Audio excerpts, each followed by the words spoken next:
Hello to all of our listeners out there in podcast land, and welcome to episode 27 of the Canadian Patriot podcast, recorded on May 9th, 2016. Joining me this evening, we have Gavin, a business owner, gun enthusiast, hunter, atheist, and the host of the Greater Toronto Area chapter of the Tactical Beard Owners Club. Hey, Gavin, how's it going? Pretty good. Yourself? Very well, thank you.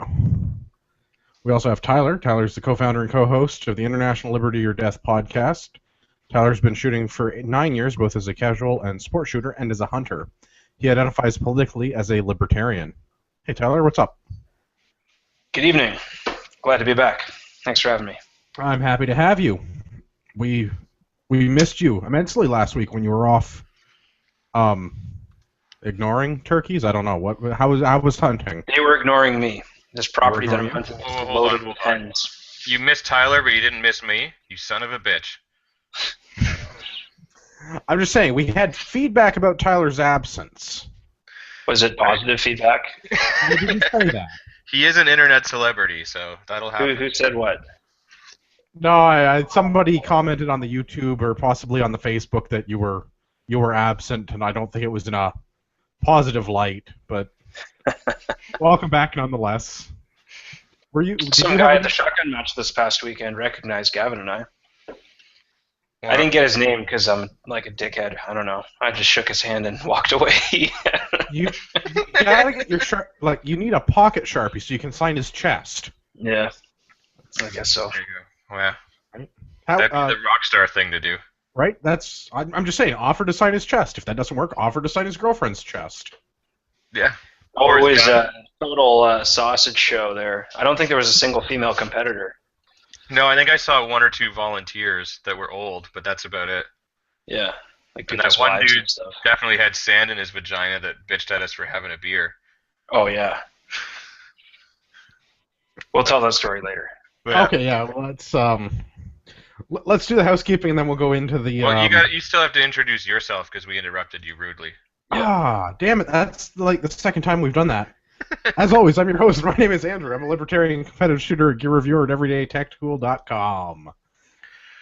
And we'd love to hear your feedback about the show. Please visit CanadianPatriotPodcast.com/feedback or email us at feedback@CanadianPatriotPodcast.com. If you leave a 5-star review on iTunes, you're going to get to decide what I'm drinking for a show, which could be interesting. So, have at it. All right, we've also got our contest, and I want to thank the deluge of people sending in submissions for that. We have a whopping 1 submission. From Gavin. From Gavin. Sweet submission. So, Gavin is a shoo-in. We are second week of the contest to help give us a real logo. Because Canadian Patriot Podcast needs a real logo. I'll design a few logos, so that way then at least there's some variety. How's that? I would appreciate it. I've got a couple ideas for some joke submissions, but do it. How long do we have to submit logo ideas? Logo ideas can be submitted by email or through Facebook to the end of May. End of May. The first 2 weeks of June, we'll put everything up on the Facebook page. We'll let everybody have a vote. Whoever wins the vote is going to get a free T-shirt, because we're going to get podcast T-shirts, because I understand that as a podcast you have to make T-shirts. That is some sort of a rule now. It is. You should have seen the guys with their jerseys at the match. Oh yeah, these guys were adorned. Step up our game. Fine, we will. I was going to say, man, maybe voting isn't the best avenue to go. Voting is what gave us Trudeau. But if we don't like it, we can do what the British Science Council did, because the Arctic research vessel Bodie McBoatface is no more. They're going to give it a more stodgy and appropriate scientific name. That's Sir Bodie McBoatface. You guys should have realized this. I don't remember what the name of the council is. It's like the Royal British Council of Scientists or something, right? They have this new Arctic research vessel, and they asked the internet for help naming it. And you should have, I don't know, spent 5 minutes on the internet before doing that and realized it was a bad idea. Like, you realize how racist the internet is and how funny it is? They're lucky the name wasn't Turbo Jew or something. Honestly, Ron Jeremy's majestic red penis. Have you seen this? There was a school doing the same thing. Have you seen that? No, I've not. One of them was Schooly McSchoolface. I love it. But then the other one was like Adolf Hitler's Academy for Friendship and Understanding or something like that. And it was just like, oh my god, like too good. Yeah. See, like you. Yeah. Democracy on the internet is a bad idea for things like this because it's not really accountable, and the internet is full of terrible people like us. I love the internet. It's great. It's everybody's unfiltered feelings, and they're protected by the anonymity. Yeah. So they have canceled Bodie McBoatface. It's going to be some stodgy British name like, I don't know, Sir Ian Shackleton or something. Like they're going to name it after an actual scientist. Well, you should do it like American primaries, where everybody who's been a panelist on the podcast is like a super delegate. And they have a number of votes equivalent to however many times they've appeared on the show. But then somebody needs to like redistribute some of the. It's just to make it Bernie fair, Sanders parachutes in, starts handing votes. Free T-shirts for everyone. The new currency will be hugs. Give me a hug. Congratulations, you just bought my house. Yeah. Swampland Films is with us on the YouTube. His suggestion is a beaver with an AR and a tactical beard and a We Hate Gavin hat. The beaver with the AR is gun nuts, though. Yeah, the beaver with the AR is kind of taken. Now, if somebody wants to draw me a different beaver with a different AR, just saying.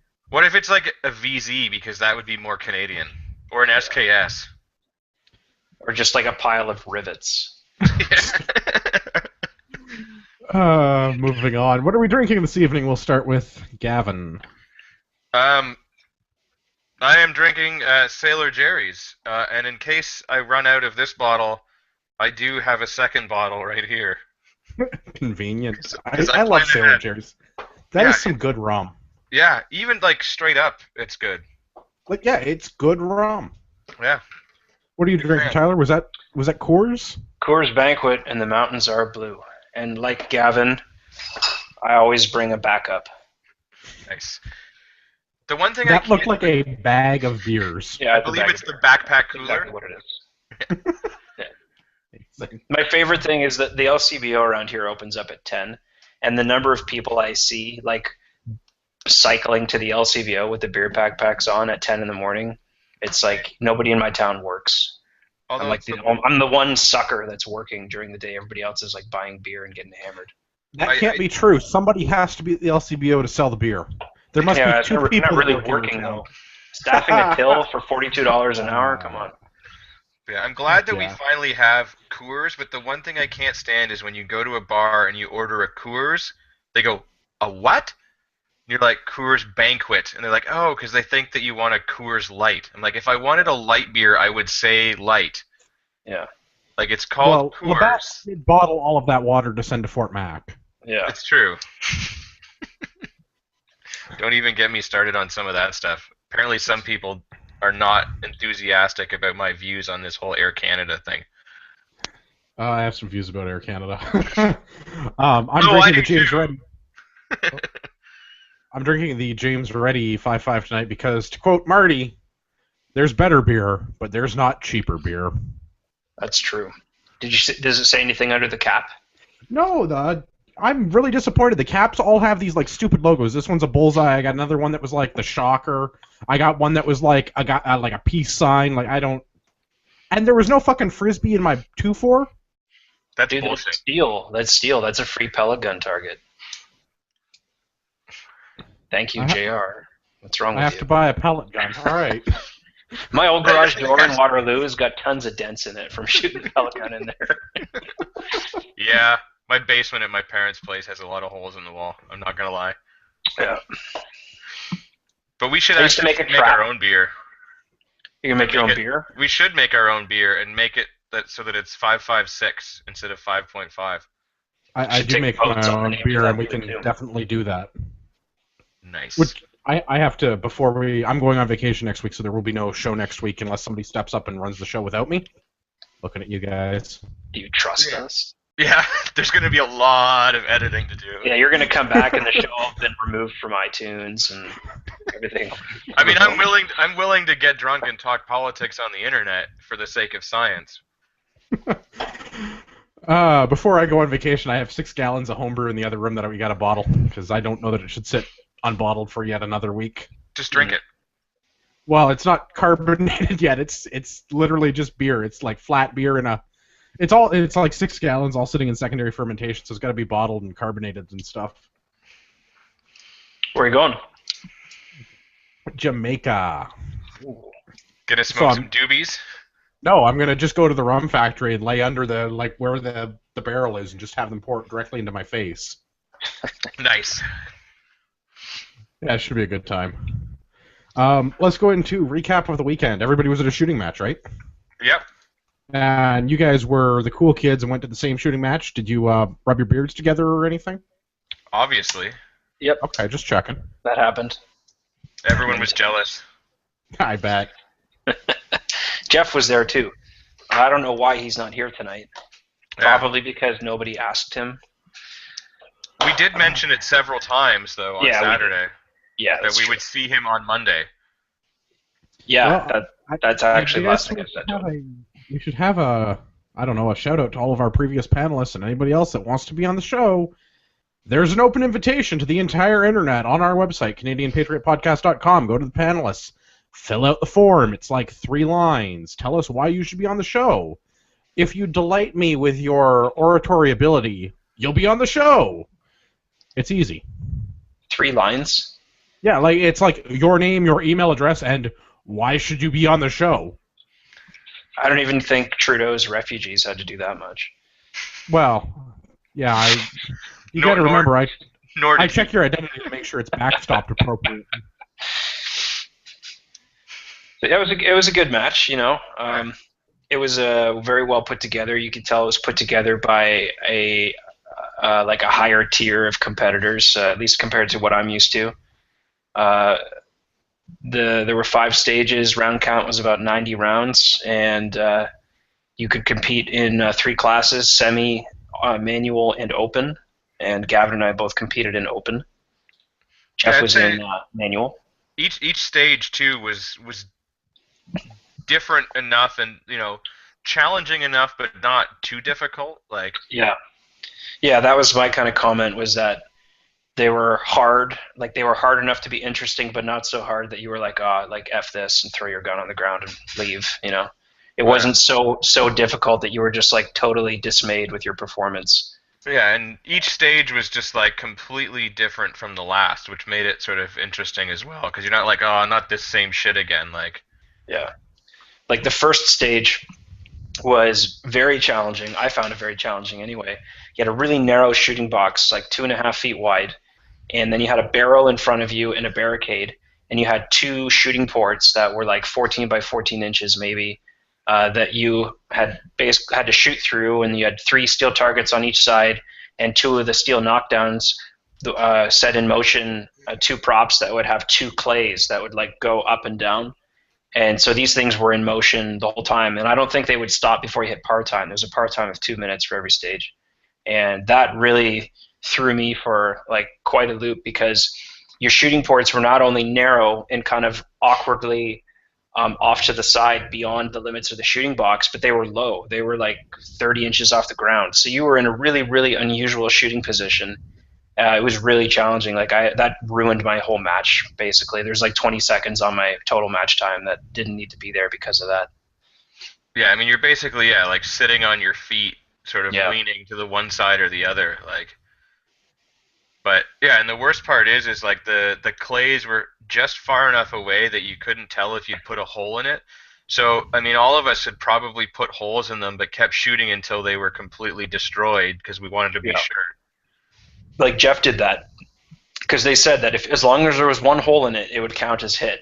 And so Jeff, when he did his, he just fired 2 shots and assumed that, he had to have hit him with 1 pellet at least. And then when we would go to score it, there were 2 clays that had nothing on them, so he got scored for 2 misses. Still did better than me, though. Still placed better than me. I think he was 19th overall. he actually did quite well. There were 71 competitors on the tally for. I thought there were more people. I thought I counted 83, but I guess we had a lot of no-shows. I don't know. But yeah, no, it was a great time. I don't know, Andrew, if you're really interested in kind of what we were competing with or what any of the other stages were like. Yes, I am very interested. Tell me everything. Okay. Well, then we held hands for 10 minutes.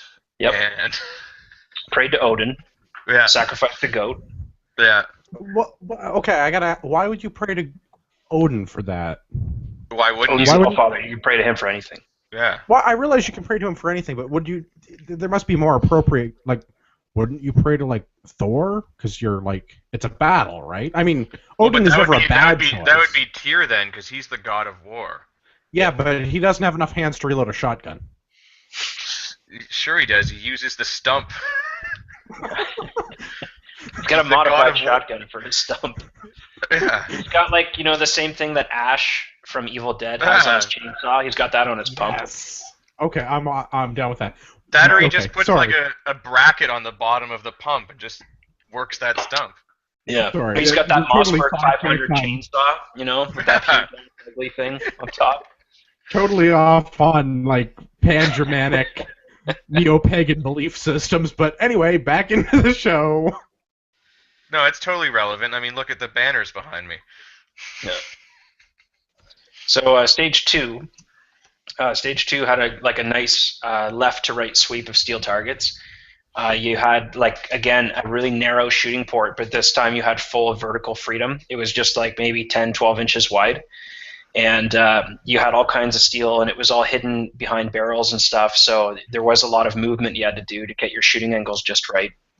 And then on the far right side, for the first time during the match, they introduced a no-shoot steel target, which was painted every time it was hit.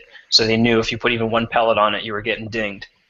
And then they had I always hear them referred to as rabbits, but it basically rolls of clay across like the lawn at Mach 4, and it's like next to impossible to hit, but Gavin hit his. And you hit a button to activate that, and then you take a shot at that. And virtually everybody missed, but Gavin got his. I've done that a little bit. I've had experience competing previously was in like trap and skeet, so yeah. Well, I think the shorter barrel on your gun was an advantage as well. Oh, definitely in that. Yeah. I think, a few people got screwed and the clay was in backwards, so it came out with the black side facing them. That's what I saw. Yeah. Yeah. Which makes it even harder. At least when it's bright orange. But you've basically it comes out to your right, where you've got, you can only sweep so far to your right because then you're breaking the 180. So you've got to wait till it's almost dead in front of you, and then you've got a very small window to swing to your left before you're gonna shoot through the the mesh divider that's the stage. Yeah. So you got a really limited window to shoot at this thing. And that was, the 180 thing was what everybody noticed when we got the stage breakdown, was because you couldn't swing to your right and you'd be breaking the 180, you had no room to acquire your sights and track the thing before breaking your shot. And so for me, I tried to count my rounds so that I'd have 2 shots at it, but my gun actually had a malfunction and didn't feed my final round. I probably would have missed anyway, but whatever. Well, you don't know the timing. You had to physically push the button yourself, and then you kind of hit it, and then you're like, what's the delay time between when I hit this thing and when it's going to get spit out? That's what kind of screwed me up, and I'm surprised that I hit it. Because, I hit the button and I'm waiting, and then it's just like, oh shit, bang, and I'm lucky, it just fucking blew up in front of my face. But, that was pure luck on that one. That was all that was. And you were using a bead too, your optic wasn't working for you for the lighting conditions. Yeah. I was pretty impressed with that. But yeah, that's how I usually would do trap, is with just the bead and nothing. So. So Gavin, what happens when you break the 180? You get disqualified. What's that like? It kind of sucks. It's a little embarrassing. But that was on stage 4. Yeah. Okay, so I guess we'll move on then. I'll tell the story. And looking back at it, I can tell you exactly what happened. And we'll tell the story when we get to stage 4. Yeah. Okay. So stage 3, you had pairs of steel to your left and to your right with no chutes in between. And you had 3 different shooting positions, and each time you had 2 pairs of steel to your left and right. So you had 12 steel plates, and these steel plates were all like, what'd you say, 5 by 5, 6 by 6 inches, Gavin? Yeah, like a small square, like yeah. And then once you reached your final shooting position, you then had a rack with 5 larger plates on it. But I mean, all the shooting boxes behind the barrel were what, like 2 feet by 2 feet, like. Yeah, and they were up in tight against the barrel. So when you transitioned from one set of targets on the left or the right, and vice versa, you had to muzzle high or muzzle low. And I would assume they would get in your face about sweeping your own feet. So virtually everybody would sweep muzzle high, and that was okay because it was like a trap fall area. But what really screwed a lot of people up was getting the footwork right, because we had these tiny shooting boxes, and they would penalize you for every shot taken with even a portion of your foot outside the shooting box if it was touching the ground. Yeah, they were using, what is it, IPSC scoring?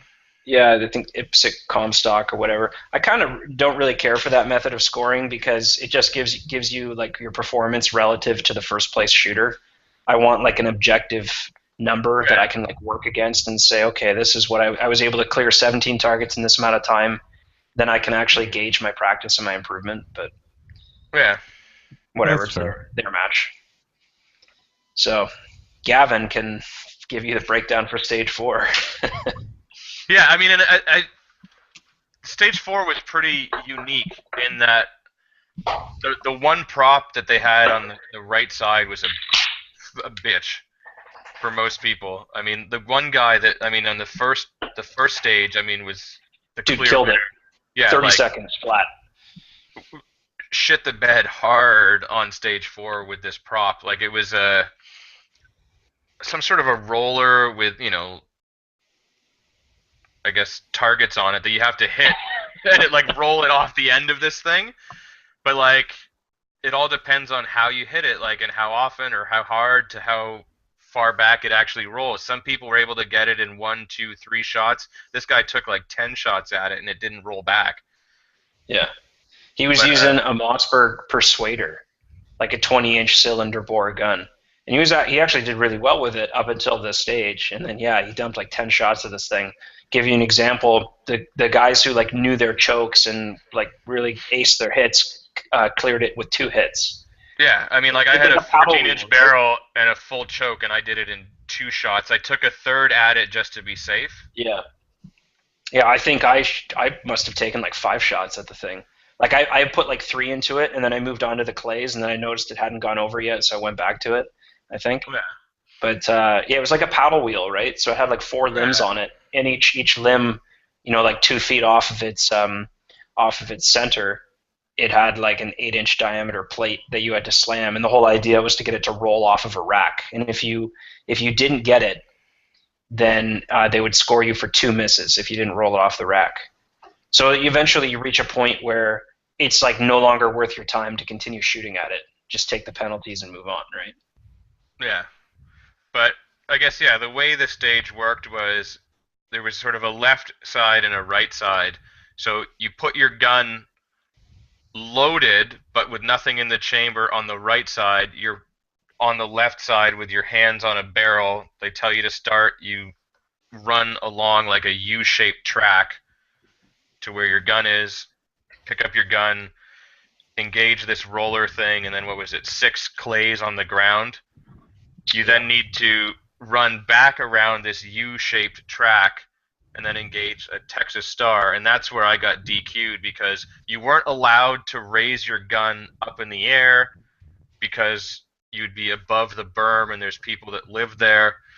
So rather than sidestepping it, so like going backwards, sidestepping, moving forward, I just sort of ran around it. And I guess when I straightened out around the corner, because I'm right-handed, my gun swings to my left, and that broke the 180. If I was left-handed, I probably would have been okay, but... Yeah, I was watching the video, and it looks like you broke the 180 even before it was called, but they were going to give you like a little bit of leeway because your muzzle was down. Yeah, and I mean, my muzzle was down. Like, it was never pointed at people. Yeah, but it was past But the it, 180. but it was, yeah, but it was past the 180. You can So, hear yeah. us, like Kurt and I were watching you, and you can, as soon as it started to happen, Kurt and I were like, oh shit, like, oh Yeah. damn. But There yeah, it and that goes. was part of like the way the stage was designed. Like, I mean, obviously I'm not an idiot and I'm not going to point it towards people, but again, it's a mental thing, right? Like, Mhm. obviously I need to think more about that and realize that, oh yeah, here is the 180 line. I mean, it's easy when the stage is a little bit more linear and you're just moving forward. Like, it wasn't like that other guy that was smoking that first stage that got DQ'd because he had to turn completely around to engage a target behind him. Yeah. But Unfortunately for that guy, he got DQ'd on the third last target of the final stage. Yeah. So it wasn't that bad. I'm not that bad. Yeah. But yeah, it's. I mean, I didn't do anything that I would say is dangerous or unsafe, but against the rules, and they have to have them in place in case somebody's there watching. So that fair is fair. Right. I still had fun. It's a match, right? They got to draw a line somewhere. Because if the line isn't breaking the 180, then the line would be sweeping people. Yeah. Right? And then, exactly right. And Safety if the line first. isn't sweeping people, the line would be at an ND, beyond the 180 or something. Yeah, exactly. Right. You got to set the line somewhere. It's got to be somewhere, and yeah, I broke it, and that's just a learning experience for me. Best 4 of 6. That's what I keep telling myself. Yeah, exactly. Especially when you look at the scores, and man, that one dude that in open that fucking smoked it. Yeah. He did really, really good. But then there was one guy that was like, I'm pretty sure even if they had scored what I did and not the rest of the match, I would have beat that guy. Maybe. So the final stage was it was kind of like a super stage. It was a 28-shot stage. It included clays, steel knockdowns, regular steel targets, and the steel knockdowns would launch clays into the air. There were 3 of those, so you had to take a couple aerial shots. And there's some drone footage of like all the stages, all the courses of fire being shot. It just hasn't been released yet. But I talked to one of the organizers this morning, and he grabbed all my GoPro footage. So they're going to be putting together like a little trailer for the match. So when that's available, we can kind of promote it. It was a really good time, and the league, Ontario Action Shooting. You can do the buy-in and buy into the league. Although if you miss the first match, it's not worth the money. You should just do the one-off, like on a match basis. It's $35. Pardon? That's how I'll be doing it. Is on a per match. Yeah, because it's $35 a match now versus $180 for all 6 to start. So now it'll be cheaper. It'll be cheaper just to go on a match-by-match basis, and you qualify for the $10,000 prize table if you compete in at least 4 in the season, because it's a best 4 of 6 that count towards your final standings. So you're saying I should seriously reconsider how much time I'm spending at CFP Borden? Yes. Yeah, man. It was such a good match. These guys, I mean, I've shot with them a few times before. The Full Auto crew from the Kitchener-Waterloo area. Most of them seem to shoot at Colby Shooting Club. Yeah, Full Auto is the Colby Club. Yeah, like they're really great guys, and they put on a great match. They really put the work in. These guys were running the shooters through all day, and they put in like 8 hours the day before setting everything up. I would imagine the matches are only going to get better from here. So it was a pretty damn good time. It was super well organized. Like everybody had tablets and everything to keep track, and like it was, top notch in my opinion. Have you guys shot other matches at Galt? No. First time I was ever at Galt. I find that the guys that are there, they run a great match, and the tablet thing is not new. I've done a bunch of their 3-gun stuff and IDPA stuff. Or I guess it's ODPL there, same difference. The crew that runs it there is really good, and they're on the ball, and they're pretty high tech. Yeah, no, they were super super nice club, like massive, well kept. The only issue that we had was with the dude was standing his vagina because we had a beer in the parking lot. Which I guess we probably shouldn't have done that, but all of our guns were away and we were leaving, and he just all of a sudden just like lost his mind on us when he noticed. Yeah, like we went back to my car and I was like, guys, I got some beverages here. You want to have a beer before we part ways? You think anybody's gonna get all like all up in our jock about it, and we're just like, well, let's just go behind the car. So at the same time this match was going on, there was also like a bunch of auto workers that do like their annual like round of trap. So there were like 100 people in this parking lot, and there's like all these little like tailgate, independent tailgate parties going on. So I'm seeing a lot of coolers and a lot of small grills, a lot of lawn chairs. So I thought, no one's gonna give a shit. Well, apparently this guy did. We're almost done our beers. We're just hanging out by Jeff's truck, and he's like, "Hey, you want to get kicked out of here? You better dump those out right now." And we're like, "Oh, no, dude, we're done shooting. Our guns are away." And he's like, "No, you can't do that. You can't do that. Like, you're going to drink the beer and then go back on the line?" We're like, "No, we're done. We're leaving." Yeah, we're leaving. We're not even members here, yeah. And then he kind of calmed down a little bit. He's like, "Well, you should still dump them out anyway." And then some other ass, jumped in there and defended him and stuff. Oh, my God, whatever. It's obviously we dumped them out into our mouths and fucked off. Yeah, you just didn't need to be a dick about it. I mean, yeah. Anyway. What were you shooting, Gavin, and how did that work out for you? I was running my SAP 6 again because I'm an idiot and I'm stubborn. And I had mixed results. The first stage it ran fine. Second and third it hung up because I think there's a magazine problem. I haven't had a chance to pull that mag apart yet. But then the fourth one, up until I got DQ'd, it was running like a fucking champ. And doing exactly as it should. But yeah, and then other than that, I had my my D3 heavy Haley strategic chest rig that holds the mags and everything in it. I was running an EOTech, but yeah, it was too bright to see it, so I just ripped that off and was just shooting straight down the barrel. The video of you shooting stage 4 is really good because I'm talking to Kurt. You can hear us talking in the background.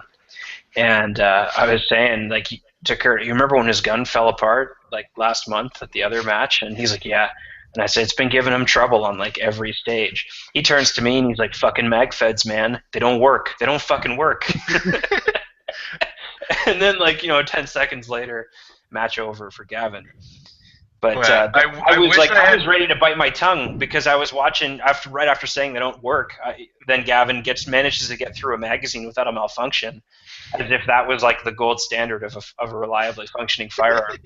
He got put together a string of 7 shots without cursing at it. It was actually 9 shots that I got without any problem whatsoever, and I wish that I had managed to finish that without because I think that would have probably would have been would have been a good stage. Yeah would have saved me on the third stage where it totally just shit the bed because and the problem is I really do think it's that one mag that when it's there when you do get a problem you get 3 problems one after the other.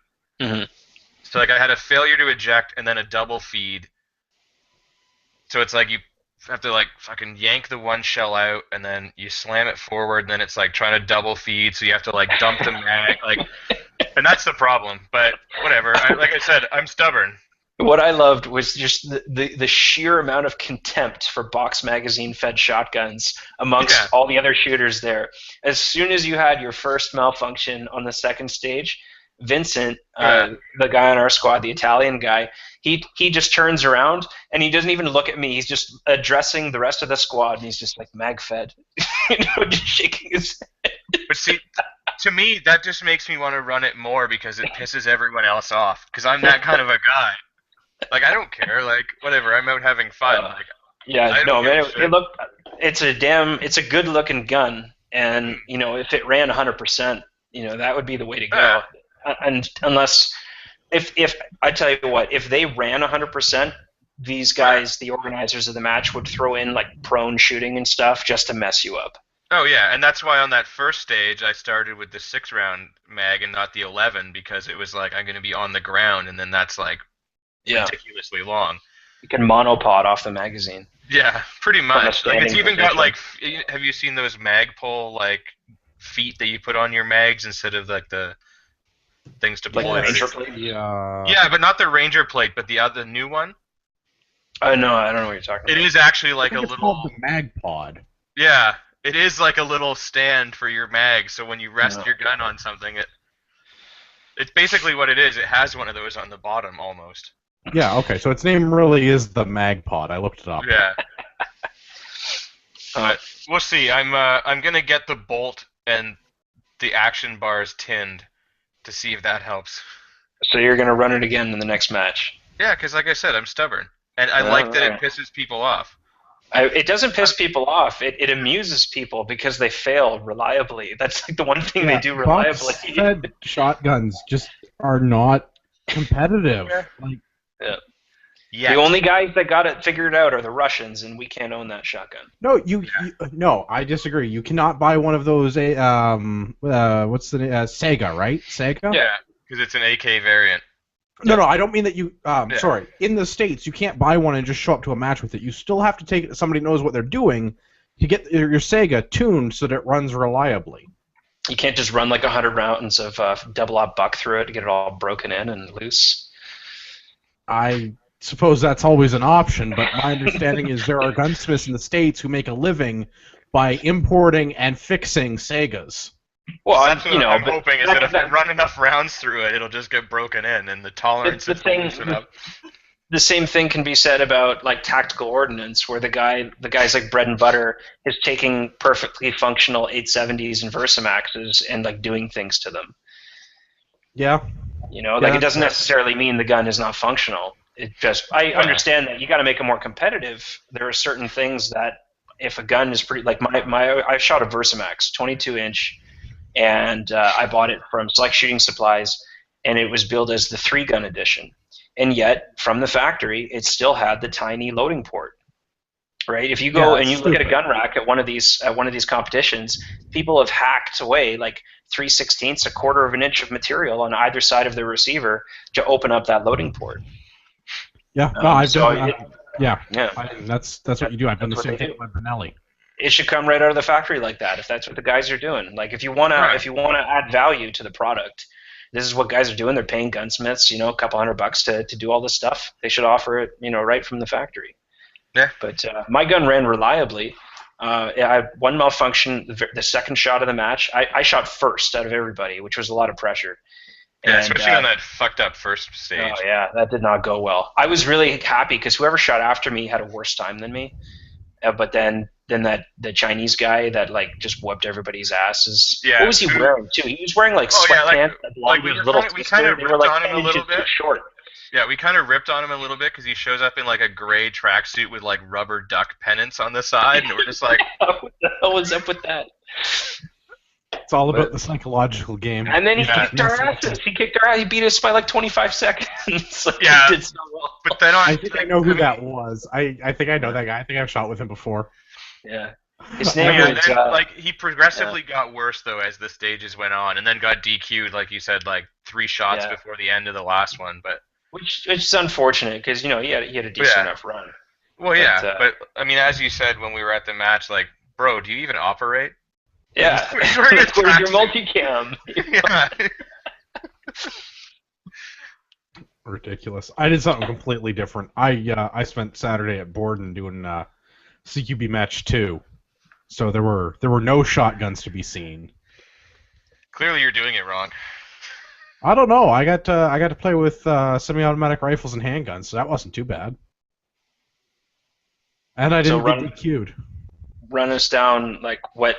I know we've talked about it on the podcast before, but what goes into the CQB match? How is it scored, and who won? Okay, so I didn't win, but I did help the guy on my squad cheat who won. I mean, nice. The guy on my squad won. So we had 33 people show up. So we shot it as groups of 4 with a couple extra folks on one squad. Or, like, one squad was a little bit smaller than the other, so they had, like... They had occasions where they didn't have to shoot, and they were just doing their patching and whatever.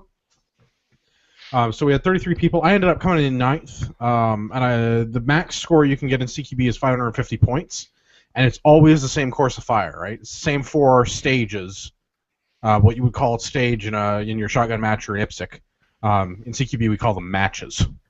But because you guys have to be different. Yeah, we have to be different. It all comes from the way the Canadian Forces Small Arms Training Program is set up. Just like calling it a clinic? Yeah, it's like calling it a clinic. Yeah, shout out to the brother who didn't understand that. One of the guys in the Technical Beer Owners Club was giving me shit about the use of the word clinic in a post where we were discussing what was going on with some shooting You sports. should have just told him that's where we go to fix our shit, yo. Well, it hadn't occurred to me at the time, but Next time. next time. So I managed to shoot 397 points out of a possible 550. Our targets are military-style figure 11 charging man targets. Google pictures, etc. Previous shows have pictures, etc. What's the nickname for those targets again? The politically insensitive nickname is Herman the German. But yeah, so it's the figure 11 charging soldier. Basically, you shoot him in the wristwatch. That's the center. The less you shoot him in the wristwatch, the fewer the points you get. So it's scored 5, 4, 3, 2. And then we also have a shoot him in the face stage with the handgun. So there's a failure to stop drill twice, once at 25 yards and once closer 15 yards, 10 yards. And there's two rapids that are 2 5-round mag dumps to the faces of your 2 targets to your front. You always have your 2 targets to your front. So the handgun 25-yard failure to stop drill is difficult. Just, the way that the handgun targets are scored, you have to have 2 to the body, 1 to the head for any of the points to count. So when you're shooting your 2 to the body, 1 to the head, the wristwatch is worth 5 points, and then it goes down the further you go from the wristwatch. And shooting him in the center of the face, right in the mustache area, is 5 points. And the rest of the face is only worth 4, and then the helmet and then the body armor are worth nothing. So you're shooting something that's, 3, 4 inches tall and 5, 6 inches wide. It's not a very big scoring zone. And failure to get the headshot means your body shots don't count. So you drop 15 points if you don't get the headshot. So make sure you get that headshot. Yeah, the headshot, there's 2 targets. So if you don't get both headshots on your failure to stop stuff, you drop 30 points. And there's 2 of those. So if you don't get any of the 4 headshots, you can drop 60 points. And it really, when you look at the stats, you can see the people that are really good pistol shooters, and you can see the people that need improvement. So next time you go and do that, what you should do is tell them that Mozambique is a country and not a plan. It's one of the things that we got to practice. It's like getting a rapid 10 rounds pistol, 5 rounds magazine change, and 5 rounds in 10 seconds. It's one of those things that people have got to get good at it, because we regularly have people that don't get all 10 rounds off, and if you don't get all 10 rounds off, you're giving up points. Yeah. Now, that said, there's a trade-off, because if you get 5 rounds that all are 5 points, that's better than 10 rounds all just going into the berm, right? Well, yeah. How did you do relative to Brian? This is the that's the important. Yeah. How did I do relative to Brian? That is a wonderful question, and I will find out for you while I talk about some other things. And Craig, I guess. How did you do compared to Craig as well? We like Craig, but we don't like Brian. Well, because no one likes Brian. Brian doesn't show up, so Craig shows up. Yeah. Even though he's got his wife doing dishes in the background. At least he shows up. To be fair, Brian also records a podcast on Monday nights. I'm not saying that that's a reason to skip this podcast. I'm just saying he is also recording a podcast on Monday nights. I'm surprised he's got his computer working. Yeah, how did you do that? Is it just him in a basement alone? Does he do the cup and string?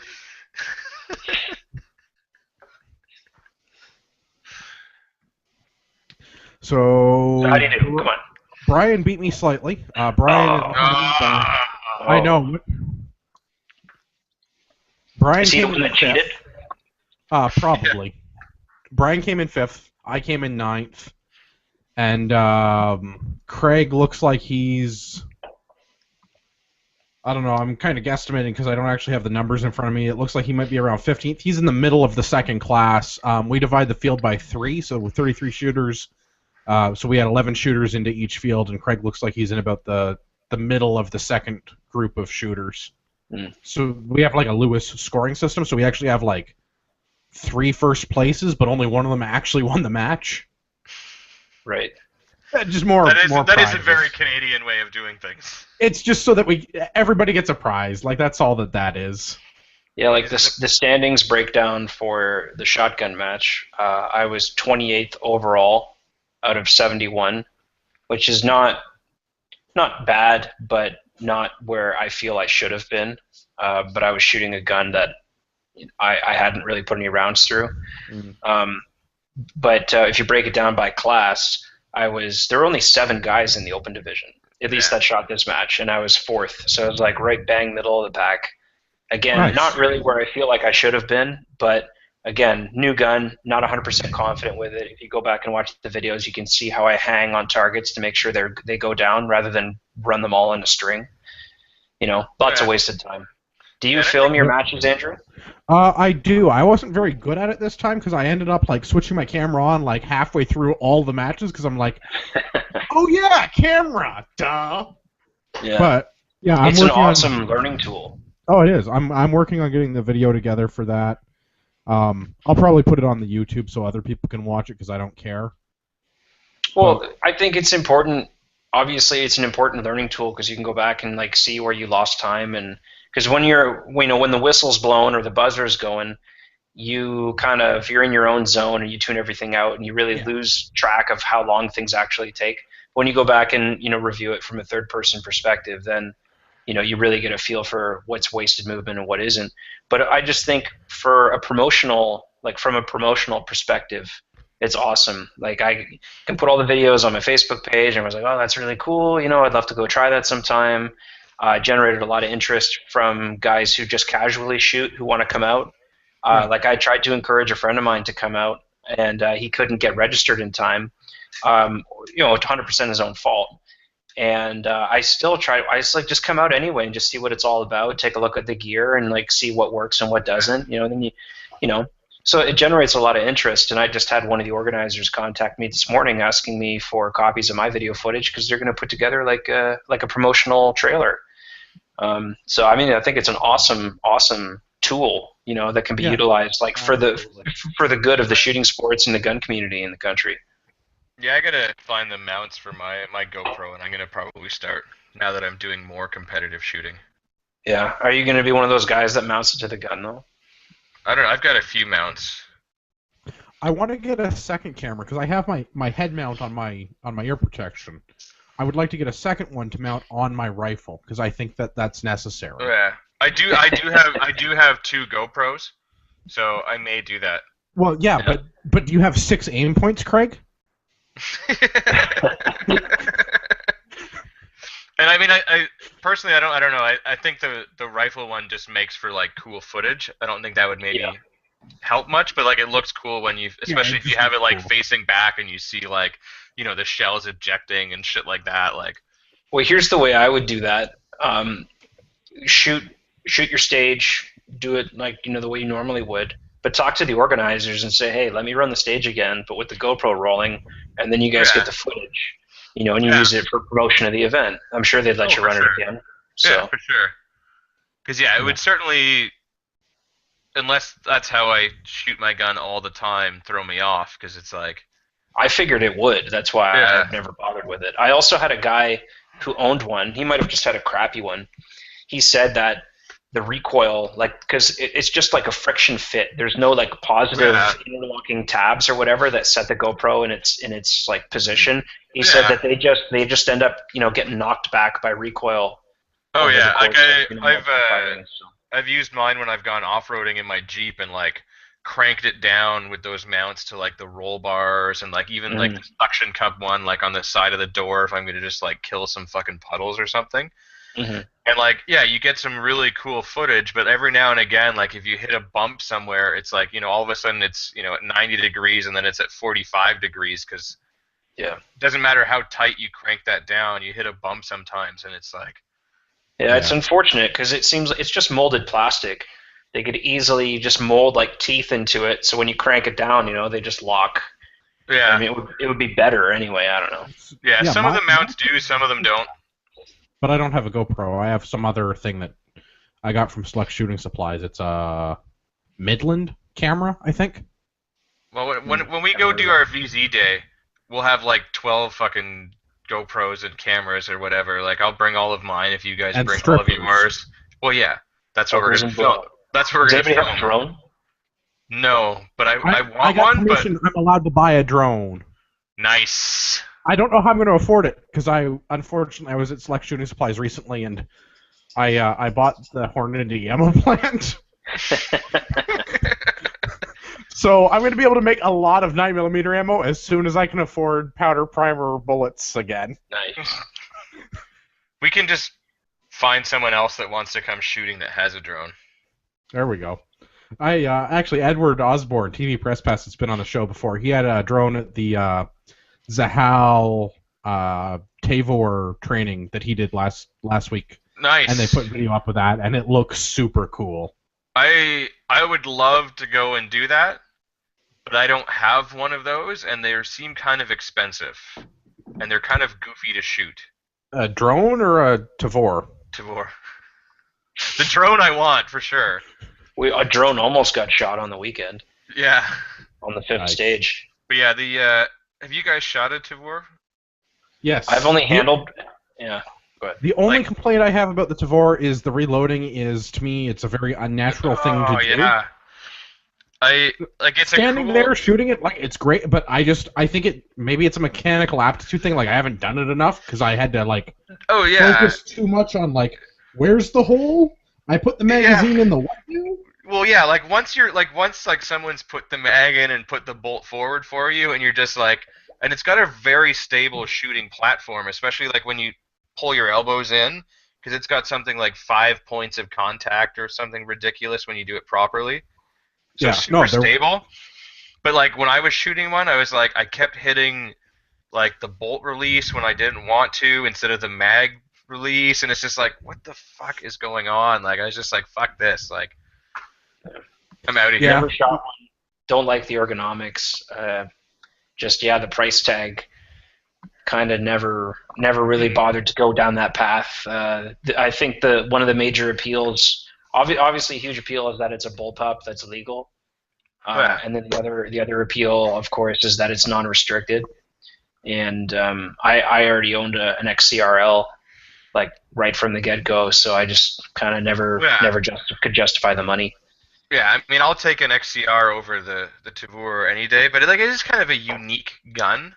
Sure. And it's fun, but in a crisis situation, I'd be what the fuck is this? It's a training thing. It's totally a training thing. But I would love to borrow one and go do that training with them because I think that would be super fun. I agree. Shall we move into the news? Yeah, given it's been an hour and we're just talking about guns, that's probably a good idea. Yeah. That's what I'm thinking. Okay.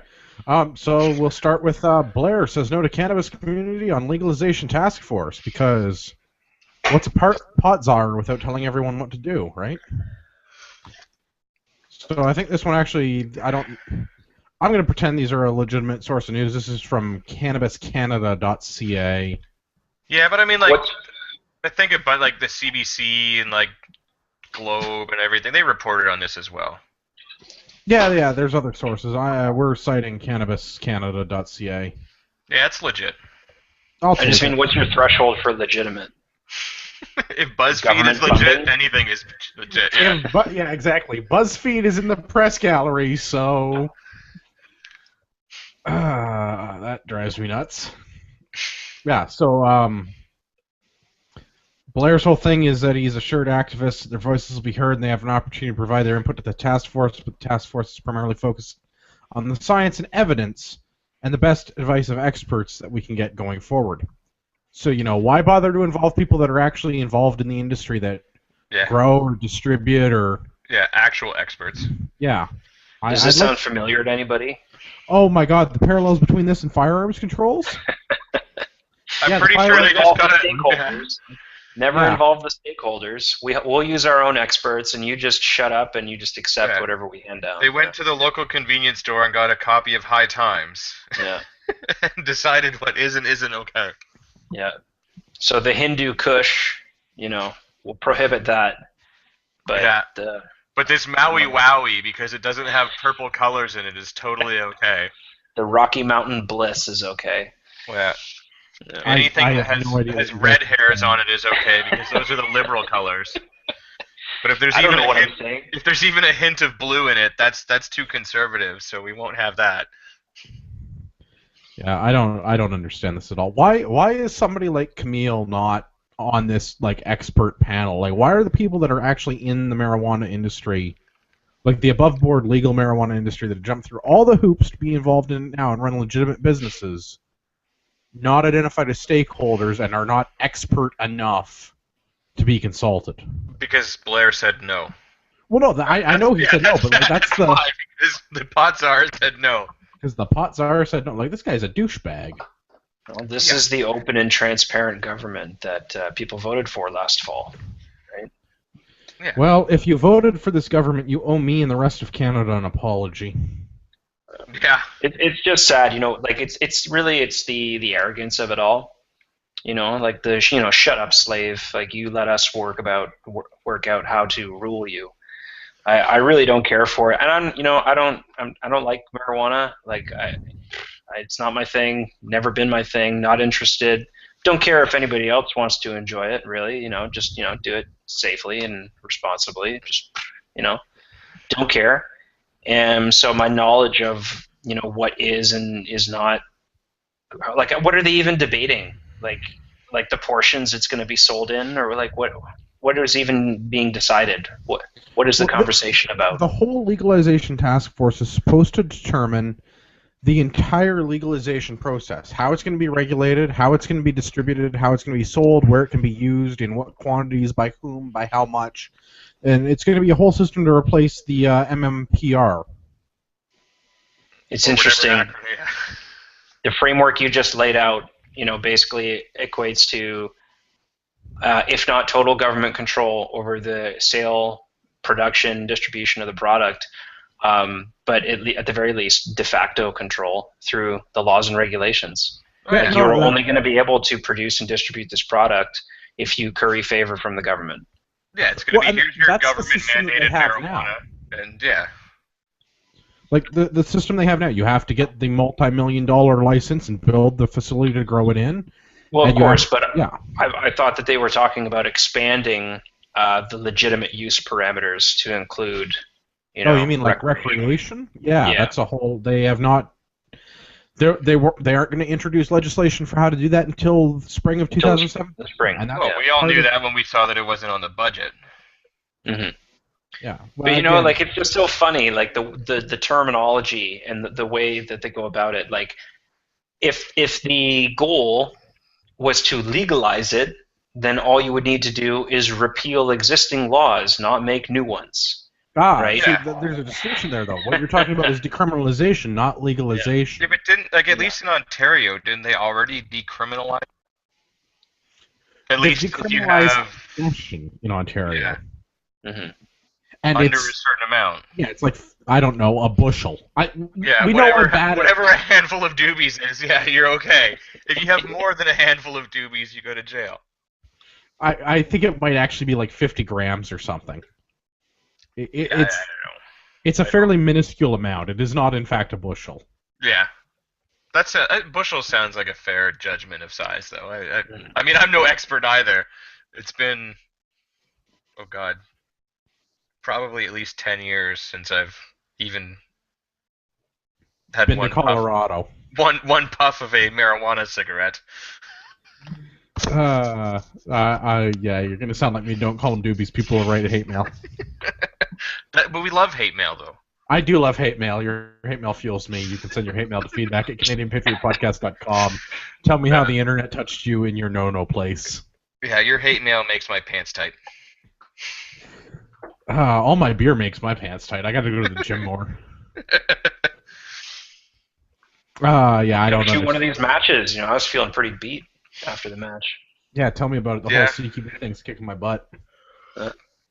Let's do more gun stuff. Coming to us from the CBC.ca. Guns and money stolen from Yukon government office. 4 Remington 870 shotguns disappeared earlier this month. Somebody ripped off the RCMP. That'll happen. I mean, isn't this more propaganda from the gun lobby? Because as we all know, the police are the most responsible people to possess firearms. I'd really love to know how that's true when they've lost more 870s than I have. Yeah, I have 2 of them, and I haven't lost a single one. Yeah, I've got I've got 3 of them, and they're all still where I left them. Mm-hmm. You mean they haven't loaded themselves and shot somebody and then walked off? Like the balls on the guy that broke into the RCMP office and stole guns from them. I question how he got in and out of his truck, because that takes some doing. They're like planets. Like, who breaks into an RCMP detachment and steals their firearms? I'm going to assume a little bit of liquid courage was involved. Yeah, some kind of something. But I just wanted to point out, I mean, are these show notes, are they available for the listeners after the fact? Yes, the show notes are available on CanadianPatriotPodcast.com. Look under CPP and the number of the episodes. So today's episode is CanadianPatriotPodcast.com/CPP27. Okay, so Andrew's very thorough like that. This article from the CBC shows shows an image of the Remington 870 that is likely to provoke the most tame reaction from the public. Oh yeah, this is not a gun that goes in a patrol vehicle at all. This is somebody's gun. Wood stock, wood forend, just no optics, no rails. Yeah, no, this is like a high polish 870 Wingmaster. Like, this is the creme de la creme of 870s. Yeah. It's definitely not like an 18.5 or 20-inch barrel with a 7 or 8 shot magazine with like a pistol grip or whatever these guys might actually be issued. I think that the RCMP has issued the very close to the tactical 870 that is behind me. With the factory magazine extension and the 20-inch barrel and a regular size stock. So obviously a very different appearance. And it has different, for your layman, your non-gun owning public, they have 2 different reactions when they look at those 2 different firearms. Yeah, there's Grandpa's duck gun, and there's, oh my god, that guy's going to shoot up a school. Well, yeah, so, I mean, I have 2 side saddles on my 870 with a rail and an optic and a magazine extension, and a flashlight. Yeah, but just the optics here is the CBC. Yeah. You can tell that both are on the same team because the CBC is downplaying the severity of stolen firearms because the kind of person that's going to steal guns is probably the kind of person you don't want to have guns, generally speaking, I'm going to assume. And if it was from a private residence, I'm willing to bet that they would be cranking that fear knob, to 11. No, if this was a private residence, guns and money stolen from Yukon home. An arsenal of 870 style assault shotguns disappeared earlier this month. Police in Whitehorse are reporting at least 4 assault shotguns have been stolen from a Yukon home. The RCMP are not exactly sure how the theft happened, but they are investigating and charges have been laid. This is the thing that I love, though. There's such a thing as an assault rifle or an assault gun or whatever, but when you say, oh, it's a defensive shotgun, they're like, that doesn't exist. Well, if assault is a descriptive, then defense is a descriptive. Yeah.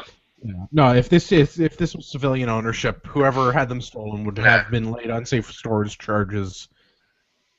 We see this as they'd had an arsenal of firearms stolen. They had a cache of weapons and ammunition. The language would be totally different. Yeah. Oh, and you've got 3-inch shells with it. Oh, that's fucking super assault. Yeah. Well, and they had shotgun slugs that were designed to penetrate body armor, and there'd be all kinds of other nonsense. Yeah. Right? Just be. I hope they find the guns. I hope they charge the guy, and. Well, yeah. I would really like to know how the RCMP was storing these firearms, because clearly they are not following the safe storage regulations. Yeah, because nobody's broke into my house and stole my guns. So clearly my storage facility is better than theirs, and I only have one of those shitty Canadian Tire put it together your own damn self longer. Yeah, the stack on. Did you get it on sale for half price? $74.99. I did Wait. actually. Do you shop at Canadian Tire when stuff is not on sale? Yeah, only I buy when I my have flat. Canadian Tire money. Yeah. I buy my flats there. I do all my business expenses on my Canadian Tire credit card, so I'm always got like a couple $100 in Canadian Tire money sitting there. I buy all my shotgun ammo there. Nice. Not the best price in town, but what else am I going to spend the money on, right? Well, yeah, especially if it's a business expense, or you're using Canadian Tire money that you've got from legitimate business. I mean, all of us private business owners need our tax shelter. That's right. That's right. I'm just trying to survive in Trudeau's Canada here. Yeah, I paid $25,000 in tax this year. What did I get for it? Not one single flat of shotgun ammo. That makes me sad. I found out when I returned my income tax that the CRA decided to reassess me in the middle of last year and never sent me a notice that they were reassessing me or that I had been reassessed and I was in arrears. So when I submitted my tax return, I'm like, yes, put enough money in the RRSP, I'm getting some money back. All right, gonna go buy me a new gun. Submitted it, got a notice. Thank you for paying your bad taxes. You still owe us. You son of a bitch, yeah. But that's bullshit. Taxation is theft. Yeah. And I'm still getting that tattooed down my wiener. You have fun with that. I mean, I did get live free or die on my leg, but I haven't got the taxation is theft yet. That's gonna hurt. I've been told by a few people that's inappropriate. Not the location, but the phrase. Live free or die. Well, no, the taxation is theft. Live free or die is fine. Taxation is theft apparently is not an appropriate phrase because that's not true. Yeah, it's more like armed robbery. Yeah, but that's too long. Not for me, it's not. Let's go into the last news article, and then that'll bring us into the main topic of the show this evening. This comes to us from BuzzFeed, because BuzzFeed is a legitimate news source if I ever saw one. Yep. The long-form census is back, and Canadians managed to crash a web server. That'll happen. The day that we were allowed to start returning the long-form census was allowed to be done online this year through the Stats Canada website. And enough people logged in to try and do it that they brought the web server down. I have no words for this. I don't know so much if it was the people trying to do it or so many people just trying to get it over with. Like, what kind of shitty web server do we have at Stats Canada that a couple thousand users logging in brought it to a crippling halt? Well, it's and also, the same. Why did we have a couple of thousand people trying to fill this thing out? It's the same people that set up the long gun registry. And there's so many people filling it out because it's the law. Oh, we'll get into that. Don't worry. But no, it's probably I mean, the server is probably the same server that's handling all the people calling in and writing in about their trigger warnings or lack of, and that they're offended by this and offended by that and everything else. So, I mean, that's probably what crashed it. Well, and then when you get people that just want to do their census and get it over with as soon as possible because they don't want to fucking do it. Let's topic time, I guess. Hashtag serious talk. Did you guys get a census thing in the mail? Did you get told you have to do a census? No, I actually didn't get one in the mail. I got one. Door-to-door service. Ah, gross. Yeah. I did not get one. And anything that I got that may have looked like one may have not been put in the shredder. I definitely got one, did. and I have no idea what happened to it, and I haven't filled it out yet. And I'm probably just gonna just sit around and see what happens. Well, so I guess that's a good point. Let's talk about the long-form census, because the Liberal government, again, if you voted Liberal, you owe me, and you owe the rest of the Canadians an apology for your own damn stupidity. You owe everybody that didn't vote Liberal an apology. No, even if you voted Liberal, you owe other people that voted Liberal an apology. Fuck that. You reap what you sow. They can Because split the long form. I don't understand, but this was one of their what was they had a 32-point plan or some bullshit. This is probably point 32 on the plan that nobody got that far down. And this is what I mean. Like, this was one of their election promises. When we get elected, we're bringing back the long-form census because we need this. Like, what the... We need to have the mandatory long-form census to give communities the information needed to best serve Canadians. What? And break everybody's civil rights. What information? Like, what decisions does the government base on this information? Oh, that's a great question. I'm glad you asked. I looked this up. It's for community planning. Why does the federal government need information for community planning? What business is it of the federal government whether or not they build a community center or a school in my neighborhood? That's up to my municipality. Yeah. And not even that. It's like, if you belong to a separate school board like the Catholic school board, that's up to them, which isn't even part of the municipal government. Yeah, no, not totally, anyways. The They whole get funding thing by, makes but no sense. yeah. So I guess we should talk about what is the long-form census. A piece of shit. Taxation is theft. Oh yeah. So historically, the last couple of times they've done the census is done every 4 years, right? Yeah.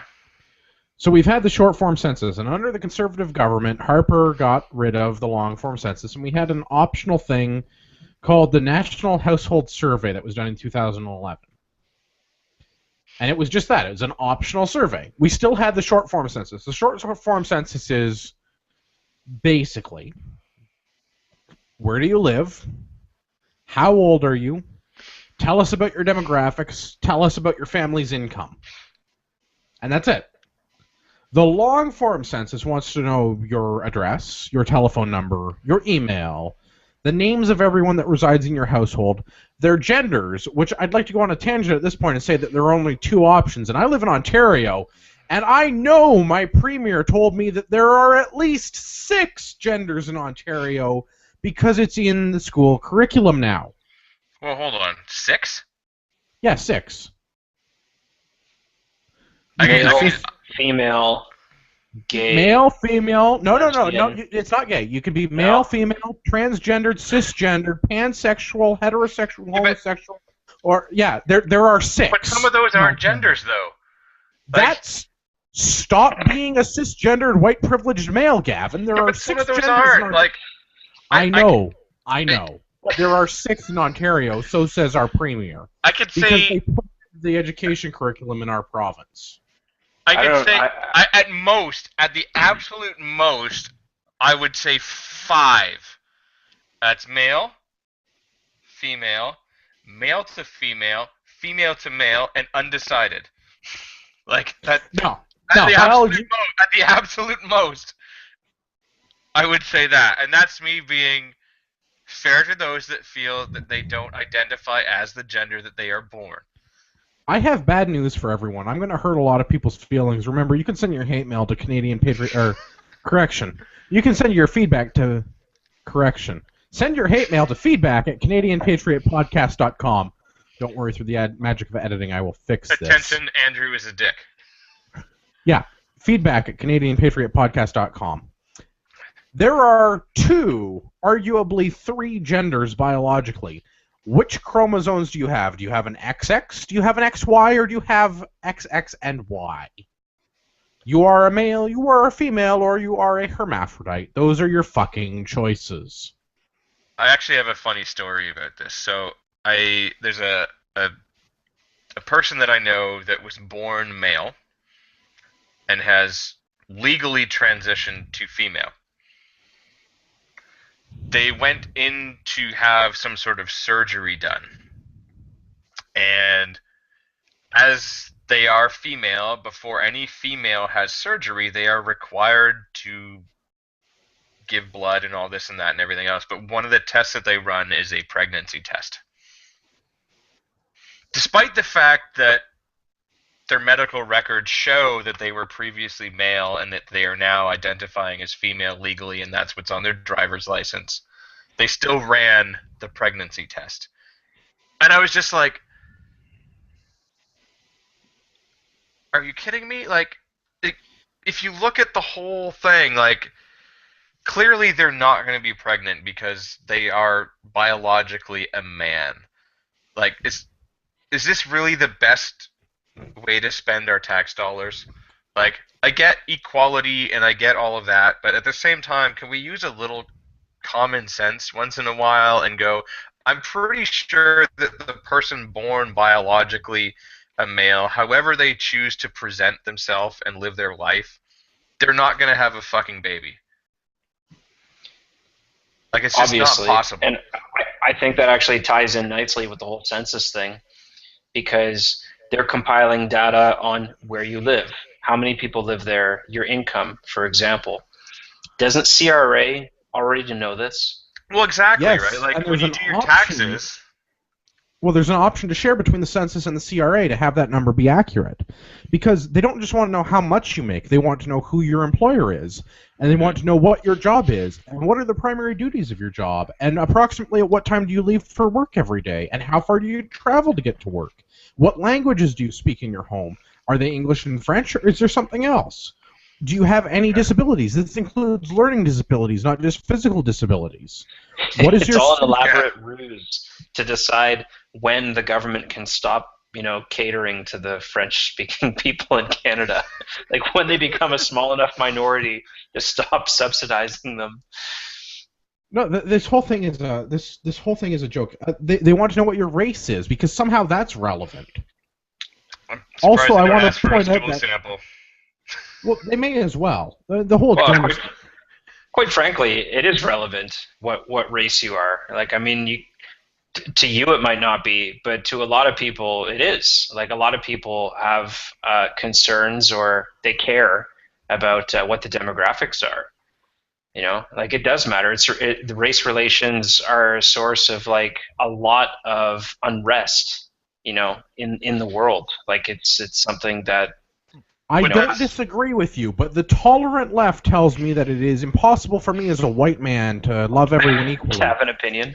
Well, no, but The opinion here's the you thing. have is automatically oppressive. Well, I don't know if is. any of you guys saw But the here's the article that I posted on the Facebooks earlier about, the intolerance of the liberals. Yeah. And that's basically exactly what it is. It's like they're tolerant of anyone that is, a different gender, a different race, a different religion, a different this, a different that. The only thing that they're not tolerant of is anyone that has a different opinion. That's a part of a phenomenon. I've heard this interesting theory on leftist politics, and that people who identify with the left are prone to novelty seeking, in which they, willingly embrace all these fringe things, and that's why they get so excited about, being not just transgendered, but being trans-aged, like the 40-year-old guy that wants to identify as a 5-year-old girl. That's cool. Yeah, support him. All this weird stuff that has no, like, biological basis whatsoever, no, like, measurable chemical levels in the brain that actually, make it so. It just, it just gives you this, like, blank check to support all sorts of, dangerous behavior. Or behavior that causes all sorts of problems, like the bathroom issues that everybody's freaking out about. Which, I mean, there are some legitimate concerns with that, but at the same time, just make a bathroom one person only. Problem solved. Boom, done. Let's move on to more important shit. That is the simplest solution. I mean, when I went to university, I had co-ed bathrooms. Yeah, those are your two options. And a lot of restaurants I've seen lately have gone to that model where there's a toilet and a sink and a door, and there are several of these cubicles. Yeah, and when I went to university, there was two stalls, 2 sinks, and 2 showers. That was our bathroom. Whoever was in there was allowed to be in there. Deal with it. And I have no problem with that, but that has this whole other thing that we have to deal with, that the tolerant left will absolutely lose their shit over everyone has to be treated the same. Yeah, and I mean, like, I get it. It's difficult. Like, I mean, I certainly don't No, it's identify not. as We trans, need the and I have only no idea solution to what they're that. going through. But at the No, same time, if you or I, or Tyler, because he's still rocking a beard, put on a dress and go into a bathroom, if we go into the male bathroom, we're going to get yelled at. If we go into a female bathroom, we're going to get yelled at. So why don't we just make it one stall, one sink, one door? Done. yep. That Solved. makes it an easy Let's solution. move on to more important shit. But if, as a society, we could eliminate all of the phobias and weird things around sex and gender, it's a person. Who gives a fuck? Like, it's just another person. They know how it works.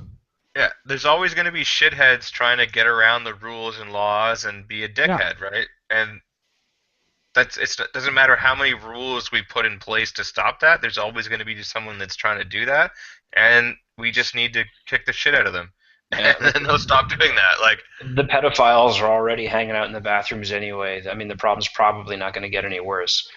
Yeah, but, I would definitely be on board with if it's going to be a problem, then just do either individual bathrooms or just do all stalls. Yeah. You know, what's the problem with that? It's a bathroom. Like, it's not that exactly. exciting. Goddamn bathroom. It's not a palace. Just go in there, do your business, and leave. Yeah. Yeah, it was awkward when I was in university, and it was the day after draft beer night, and all the guys are in the bathroom taking dirty, dirty shits, and there may or may not be a girl in there. But you know what? After the first, 10 times, you get over it, and we all shit, we all fart, we all piss. Yeah, that's the thing. Like, there's this whole mystification of the genders in North American society in general, European, Western society that we have. There's men and women, and women are delicate and special, and men are rough and I've lived in common quarters with women. Dude, have you been to Europe? The men are not rough. They're dainty. They're dainty, delicate little flowers. That's because they have a merce. You know what I mean, though? The point that I'm getting at is that they're trying to divide up the genders and make it a taboo thing. Well, men can't be in the same common space as women because that's not acceptable. And it's well, everybody's just going there to pee. It's not that big of a deal. But that's also because the media portrays men as predators. If you ever watch those infomercials and all that tell you about sexual predators, they'll have 5 different scenarios, and not a single one of those is a female going after a male. My favorite one of those. It's all males going after women, not men going after men, but women being preyed upon by men. That's it. So I don't necessarily have a problem with that. I mean, obviously women are capable of sexual assault and being predators and stuff. Oh, for sure. Obviously, there's a seems to be pretty popular these days for hot, grade 9, grade 10 teachers to bang their 15-year-old students. Yeah. That seems to be a phenomenon that started too late. Yeah. When was that? When I was in high school. But that type of scenario, I think, it just reflects the reality. Same reason, most people in prison for murder are men, and that's because most people committing murder are men. It's just a reality, and there's probably a biological basis for that, where we're more prone to aggression or violent outbursts or whatever, or just possessing the physical strength to actually extinguish a life, before regaining control of our emotions, that type of thing. Oh, for sure. But it's a thing that reflects the reality, and I don't necessarily have a problem with that. But I do agree that men are portrayed to be just unstoppable rape machines, and men are just kind of now bred to be overly sensitive and just tread softly on the glass, trying to get through life without getting hauled in front of some human rights tribunal and getting hauled off to jail or fined or whatever. You just get screwed. No matter what you do, you can't say anything without offending, some new made-up 9th gender, or no. There are 6 genders. God damn it, there are 6. For now, for now. But No, and male, female, two-spirited, transgendered, transsexual, and intersexed. There are 6.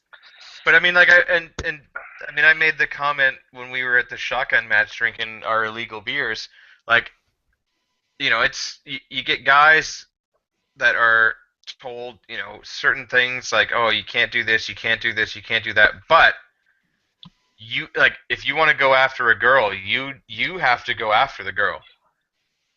She's playing hard to get, so you've got to be the aggressor. You've got to be the one to ask her out on a date. You've got to do this. So like as a masculine male, you've given these conflicting messages from day one. Like, so how the fuck are we supposed to act? Okay, gender stuff aside, we'll have to do a whole fucking show on this because it's off topic. I have one comment to lay down. One comment to lay down. The giver. Come on. So this whole men should treat women as equals. Great. Treat them equal opportunity, equal whatever. But the fact of the matter is, when it comes to the cultural norms of courting, women, generally speaking, still expect to be approached. It's kind of like a cultural taboo to be an aggressive woman. You kind of come off as a little bit whorish, right? You come off as a bit of a slut if you're off, tracking down the men. It's still the cultural norm for the men to go after the women, but at the same time, the men are brought up to respect the woman, demonstrate your value, and then magically you'll just become a couple or something. It's taught that it's almost sexist to portray the woman as just being kind of meek and not really knowing what she wants, and she just needs you to kind of get in her face and gift her all kinds of stuff, shower her with affection, and then she'll kind of come around and recognize your greatness and love you.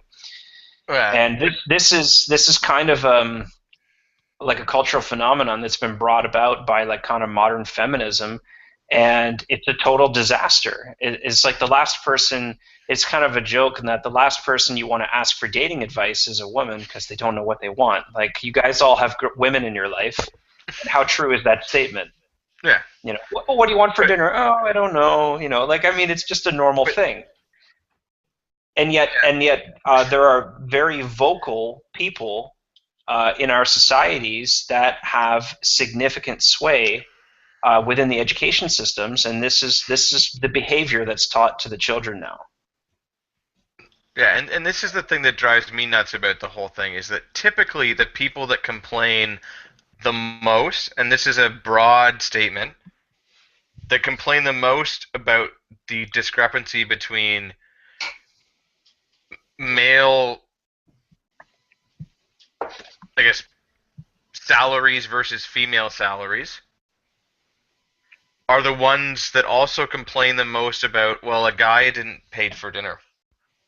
Sure. And that's the thing that drives me nuts. You can't have it both ways. If you want to be paid equally, I completely respect that, and I think everyone should. Equal pay for equal work. That is, it doesn't matter who you are. No, that's bullshit. Yeah. It's bullshit. No, but the whole point of the labor market as an employer is to try and get the most labor for the least amount of money. So if you can say, for example, a woman to agree to do the same work for less money, then you're going to pay her as little as you can. Well, yeah, and I think that's a different issue. But I mean, in theory, if you and I are going for the same job, in theory, you and I should be paid the same amount of money as anyone else versus whatever age, race, gender, whatever. In theory. Okay. If you can find somebody to do it for less, that's their own fucking problem. That's a different, but it shouldn't be because they're a woman, because they're whatever race, because whatever religion. That should just be I'm a good business person and I'm going to outsmart this person. That should be regardless of what their socioeconomic background is.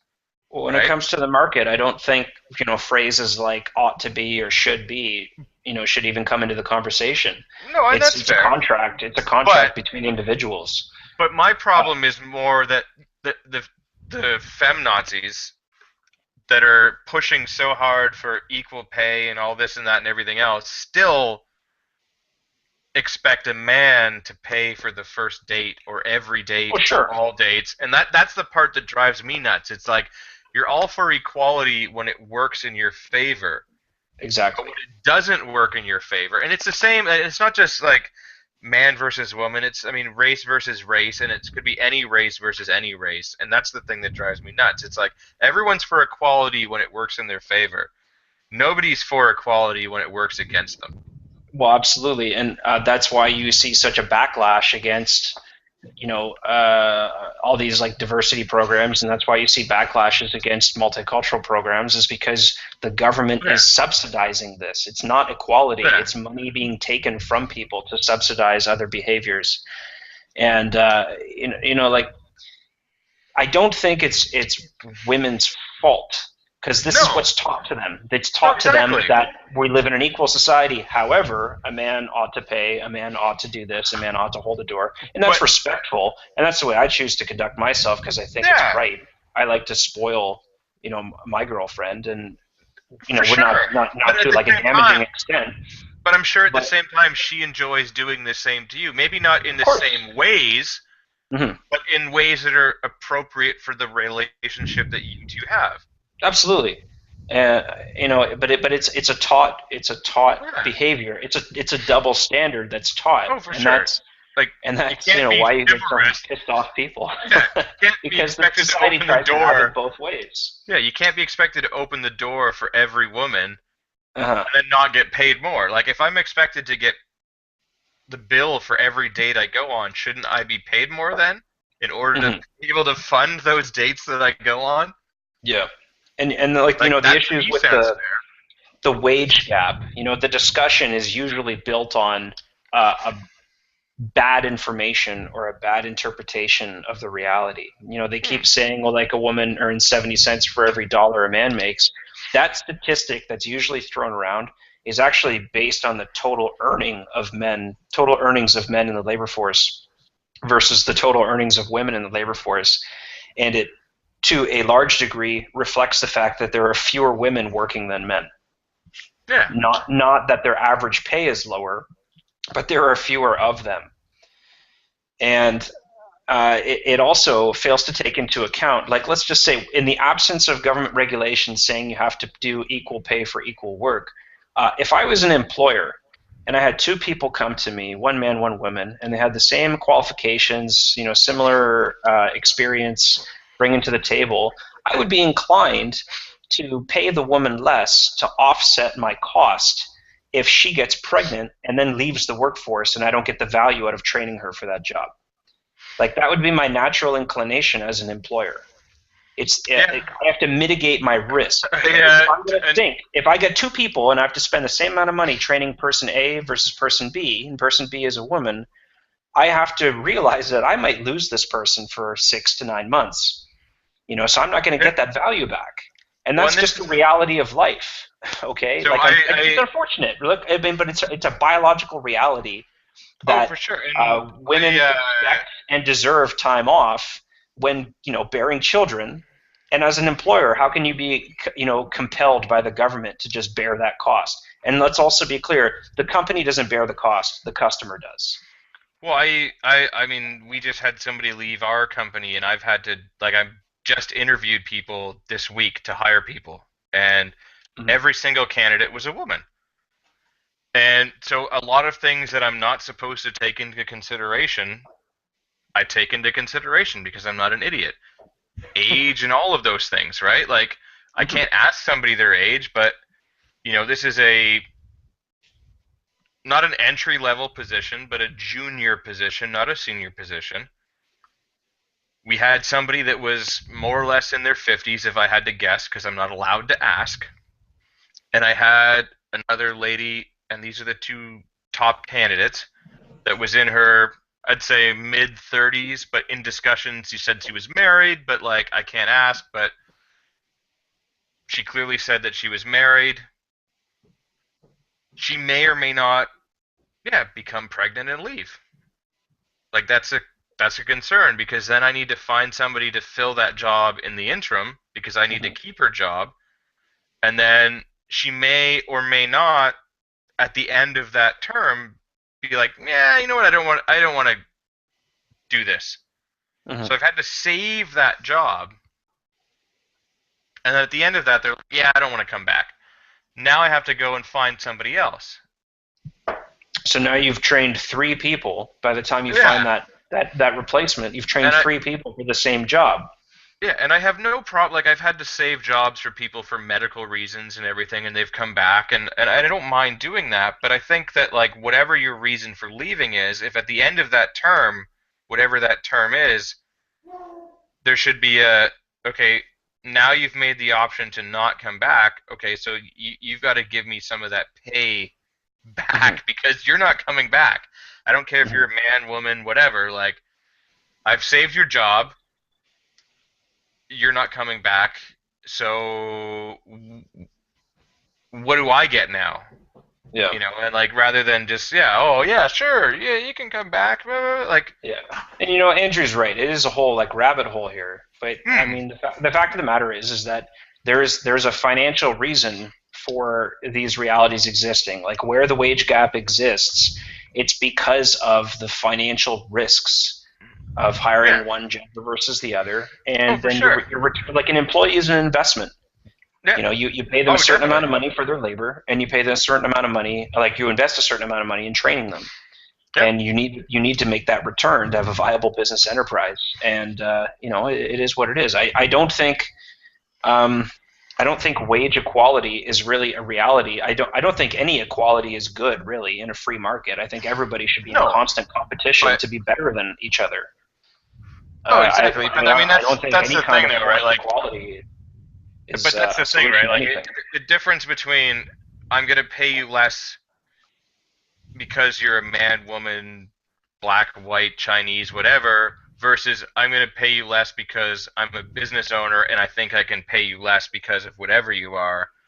I think there's a bit of a difference in that. And I mean, as a business owner, if I can pay someone less regardless of what they are, I'm going to pay them less because that's a smart business move for me. Well, I mean, how is it any different though? Like, if you turn around, if you're an employer and you just offer somebody more money because you like them because they made a good impression in the interview, and you just kind of got the impression that maybe they didn't really want the job that badly, but you really wanted them, so you just tack an extra $5,000 on the salary just to really seal the deal. Like, how is that really any different? It's favoritism. But if I feel they're going to be beneficial, then yes.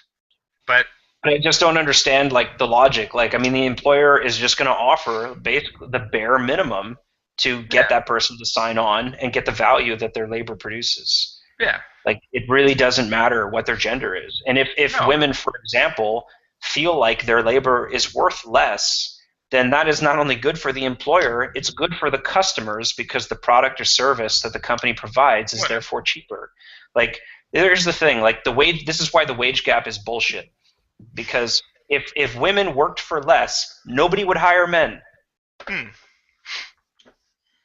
Right? Everybody always bitches and moans about how greedy the corporations are in this country. If they were really that greedy and women worked for less money, men would have a very hard time finding a job. That's why it's bullshit. Yeah. And so I think what do you guys think about the census? That it's the law and we should all do it.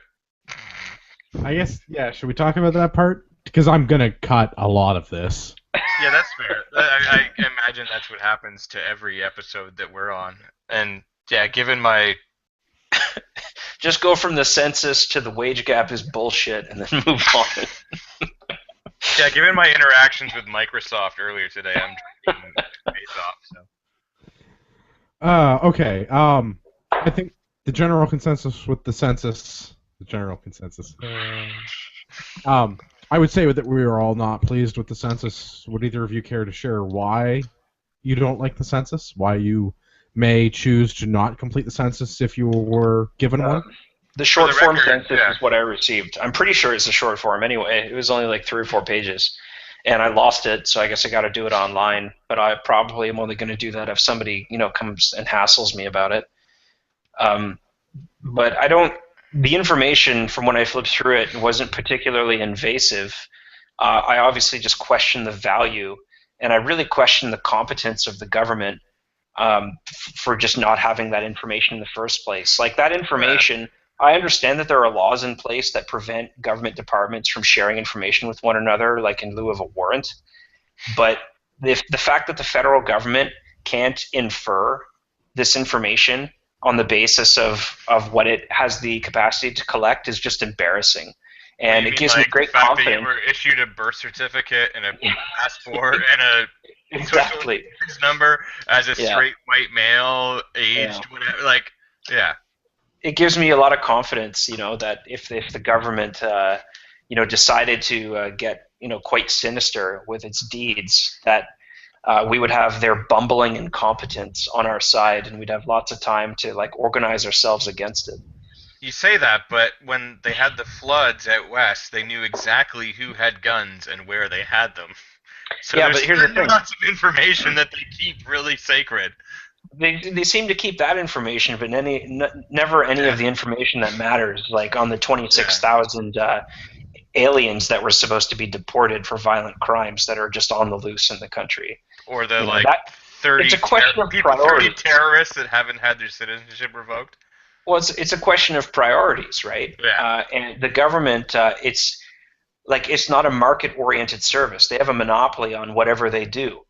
So in order to please the public, their customer, which I don't really like to use because it's like describing a rape victim as a girlfriend.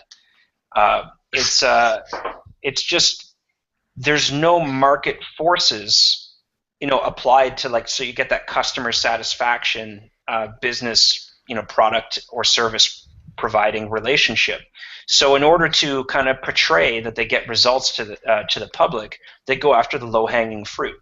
For example, they crack down on speeders. They crack down on cell phones, like things where they know generally law-abiding good people are going to comply without a fight. And then they get the results. They get the tickets out there. They have the stats. Same thing with gun owners. If they go after the gun owners, which is why they have registries, they know that they're good people and they will comply, and then they can parade around whatever guns that they take on TV and act like they're keeping Canada safe, when really they've done nothing. Yeah. So I guess on the topic of doing nothing, what do you guys think about the penalty? Because if you don't complete the census, because it's the law, something will happen. Well, I mean, I'd like to see them enforce that because, they didn't, I live in a basement apartment, so they probably sent one to the people that live above me. I didn't get anything in the mail. So I also got nothing in the mail. So I live under a rock and I don't believe in social media and my name is Marty, so how am I supposed to know that this is a thing if they don't send me anything in the mail? So how am I supposed to know that I've broken the law if they don't send it to me in the mail? Ignorance of the law is not an excuse for not following the law. I also choose to self-identify as a 12-year-old, therefore cannot be prosecuted because I'm under 18. I would like to see that argument in a courtroom because that would entertain me. I don't know. I think this $500 fine or 3 months in jail is worth it because I can't find a single case where anyone has ever gone to jail for not filling out the census. And the completion rate for the census for the last three censuses that I looked up was 98%. So clearly there are Canadians that don't finish completing the census, don't submit it. And I can't find an instance where someone has been charged and jailed. So yeah, I don't know. The penalty is interesting. $500 fine or 3 months in jail. Does that mean I don't have to do it? Because I'll pay $500 not to do it. So here's the thing: if you don't do it, the escalation of force from the state works like this: failure to complete the census that was mailed to you will result in someone from Statistics Canada calling you to ask if you need help completing the census. Failure to complete the census with the person from Statistics Canada that calls you will result in someone from Statistics Canada visiting your home and offering to help you complete the census. Failure to complete that census will result in a court order to appear before a judge to explain why you failed to complete the census, at which point you will be levied either a $500 fine or sentenced to 3 months in jail.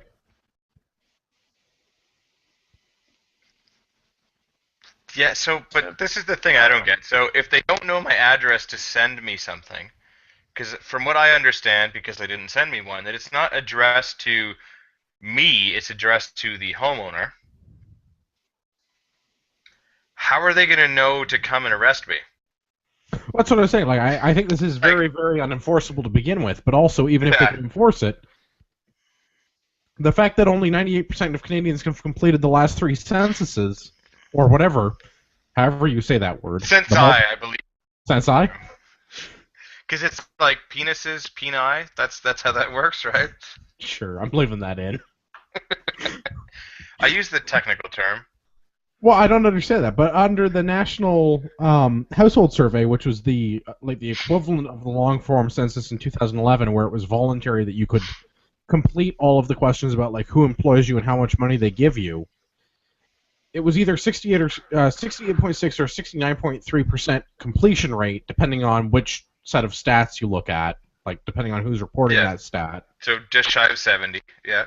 Yeah, so, okay, so 70% of Canadians have volunteered to give the government this data that I think is a complete invasion of your rights to individual privacy in this country, because why do I want them to know where I work and how much I make and how much my family makes? So this is how I look at it. So, and because I've just been through the hiring process or in the middle of hiring process, so if there's things that are protected that I cannot ask as an employer, how is it okay for the government to ask those? Well, the addition to that I want to know is how is it statistically relevant? Why what did they plan on doing with this information that they need this? Like, for example, and this is a very innocuous question, what time do I leave for work? Like, what is the average time that you depart your domicile to go to your employment? None of your fucking business. Yeah, exactly. Like, not your problem. Like, that's not... So, if one of these wonderful StatsCan people show up in my home and want to help me complete the form, I'm pretty sure my family only speaks Klingon at home. I'm pretty sure that we don't work. And it's going to be up to them to, like, reconcile all the other things, because I don't understand why they need to know where I work, or how much I make, or what language we speak at home, or... The only things that I can see based on the liberal things promises, they can get from your tax return? Yeah, the only thing I can get from this that they really need is to help better my community. Well, if they're not building things in my community, it doesn't matter. So if they ask me, like, if I used light rail transit to get to work, okay, we're building that in Kitchener-Waterloo region. But the federal government isn't. But, right, the federal government isn't. So get money for that. Yeah, but shouldn't that be up for the local government to petition the federal government to ask for funds to do that? Because like $500 million they kicked in for that, I thought. Fine, they kicked it in, but I still think that's a municipal issue. That's up to my city that I live in. If they need it and can't afford it, it's up to them to petition the federal government. Guys, I'm on your side. I'm just devil's advocate here. No, listen, Tyler, we've had enough of your shit, all right? The other thing that kills me about this is if it's the law to complete the census, why is it such a big deal that we, as a country, managed to take down the Stats Canada website? Like, there are so many people that want to do this for some reason. Again, I don't think it's because we want to. I think it's because we're just like, fuck, I just better get this over with. Ugh. No, I know people personally that were excited to complete the census. I'm like, but you understand taxation is like theft, 200 right? pages? Like, but you get taxation as theft. No, you okay. It is. It totally is, which is why I'm getting it tattooed down my schlong. I don't know. This whole thing makes me sad. That's a lot of things that make us sad, though. Basically, everything the federal government does make me sad. The only thing the federal government doesn't, or the only thing the federal government has not done to make me sad is to help Fort McMurray out. Because if the federal government did something to help Fort McMurray, I might not be so sad. Well, to be fair, they are mandated by law to cover a certain amount of funds depending on how much the cost incurs. To be fair. However, they could do more, and they could do more immediately, like agreeing to allow Russia, the United States, and anyone else that's offered to come and send water bombers or whatever else. Trudeau could, out of his, own pocket, contribute money to the Red Cross that he's telling everyone else to spend money on, or, whatever else. He could actually go there and visit and everything else, too, to lend his celebrity-ness to the cause. But he's not. No. Do you have any other comments about the census before we start wrapping up the show this evening? Fuck the census. I'm not doing it. So if I end up in jail and can't be on the show next week when you're not around, that's why. No, I'm gonna take my $500 fine. No, I could use a vacation. If I was in jail for 3 months, I likely would not be able to keep my job. Yeah, I'm a business owner, so it's my tax shelter. I get paid regardless. Fair enough. We have no rapid fire feedback this week. If you'd like to get in touch with the show, you can do that at facebook.com/Canadian Patriot Podcast or by visiting CanadianPatriotPodcast.com/feedback. I'd like to remind everyone that I love your hate mail. Send it to me at feedback@CanadianPatriotPodcast.com, and be sure to include details about how the show offended you and why I should use trigger warnings on something you see on the internet. Am I allowed to leave feedback for the last show? Sure. Because I would like to leave feedback. Do it. I unfortunately was not able to make it because I was in New Orleans and/or Gulfport, Mississippi, which is the poorest state in the Union, which is a whole other story. But I did listen to it sort of about on an hour delay, and while I somewhat agree with, what was the name of the gentleman that was on the show? Ryan. Ryan? I firmly do believe in free speech. I do.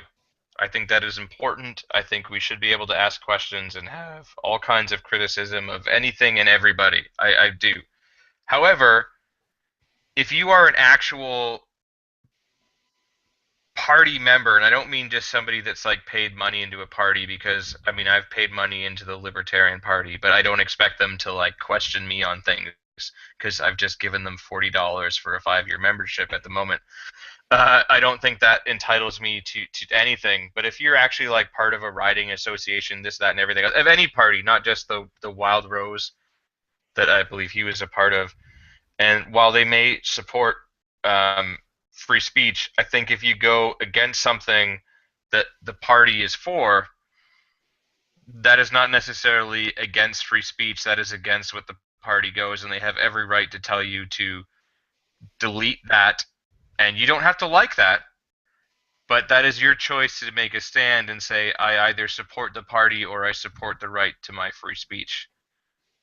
And you need to make that call, just like any one of us that may or may not be affiliated with any particular political party. If our views don't align with the party views, why are we part of that party? And we should maybe find one that does align with our views, whatever they may or may not be.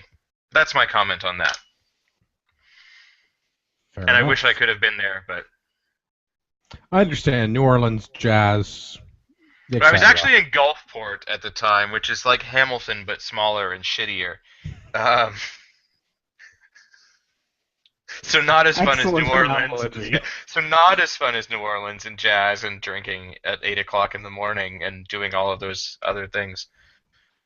But yeah, that's my feedback for the last show. I think it was an interesting episode, and I really do wish I could have been there, but that's my feedback. Hopefully, Ryan doesn't get too offended by my opinion, but that's my opinion. I've said you it can before. take it or leave it, as can anyone else. Being offended is not a valid choice. You can say something or you can move on. Well, you're allowed to be offended, but that doesn't make you any more right or wrong than the person that said the thing you're offended by. Being offended makes you a weak-willed, delicate little flower. You can either say something back, or you can forget about it and move on. Oh, yeah, same difference. I could tell you to suck a bag of dicks and you can get offended, but that doesn't make you any more right or wrong. Hey, if somebody wants to email me, or not email me, regular mail me, just mail me. Another bag of gummy dicks, I will eat it again on the show, because... What about a tactical bag of dicks from SKD Tactical? Do you need 14 dildos? I don't need 14 dildos. And a camouflage bag to put them in? If there's like gummy things that are candy, I will eat them again. No, these are like actual legit dildos. You can chew on them though if you really want. No, I have no use for any number of dildos. 14 or otherwise. And you know it. I have no practical use. All right, I will question your better half and see if she needs a tactical bag of dicks. No, don't worry about that. I have that totally under control. Touche. Hashtag censor Gavin. Thank you, YouTube. I want to thank Swampland Films and then Victory for being on the YouTube chat with us tonight and keeping things lively, and also keeping Tyler quiet for the last 10 minutes because he's been debating the finer points of feminism. You know, you gotta interact with the audience. You do. I appreciate that. You know, it's just a complex topic, you know, and it is. It's difficult. It's difficult to discuss without, because we're kind of in this day and age, we're kind of raised to believe that like any counterpoint is equivalent to shutting down any validity whatsoever to the entirety of what the other party has to say. Like the discussion no longer seems to take place. But at some point, I think we need to have a whole show on that. Well, yeah, I think we should. I think it's a great topic because there's obviously a lot to say on it. Well, and obviously, like the three of us come from a very similar demographic. Yeah. Are you saying that we're all cisgendered white males in our 20s and 30s? Is that? Yes. So, I mean, we're going to have a different viewpoint than those that may come from, and so we may not, in theory, be able to recognize their viewpoint, but at the same time, they can't necessarily recognize ours. But that doesn't necessarily mean that you, I, and Tyler are wrong. We just have a difference of opinion.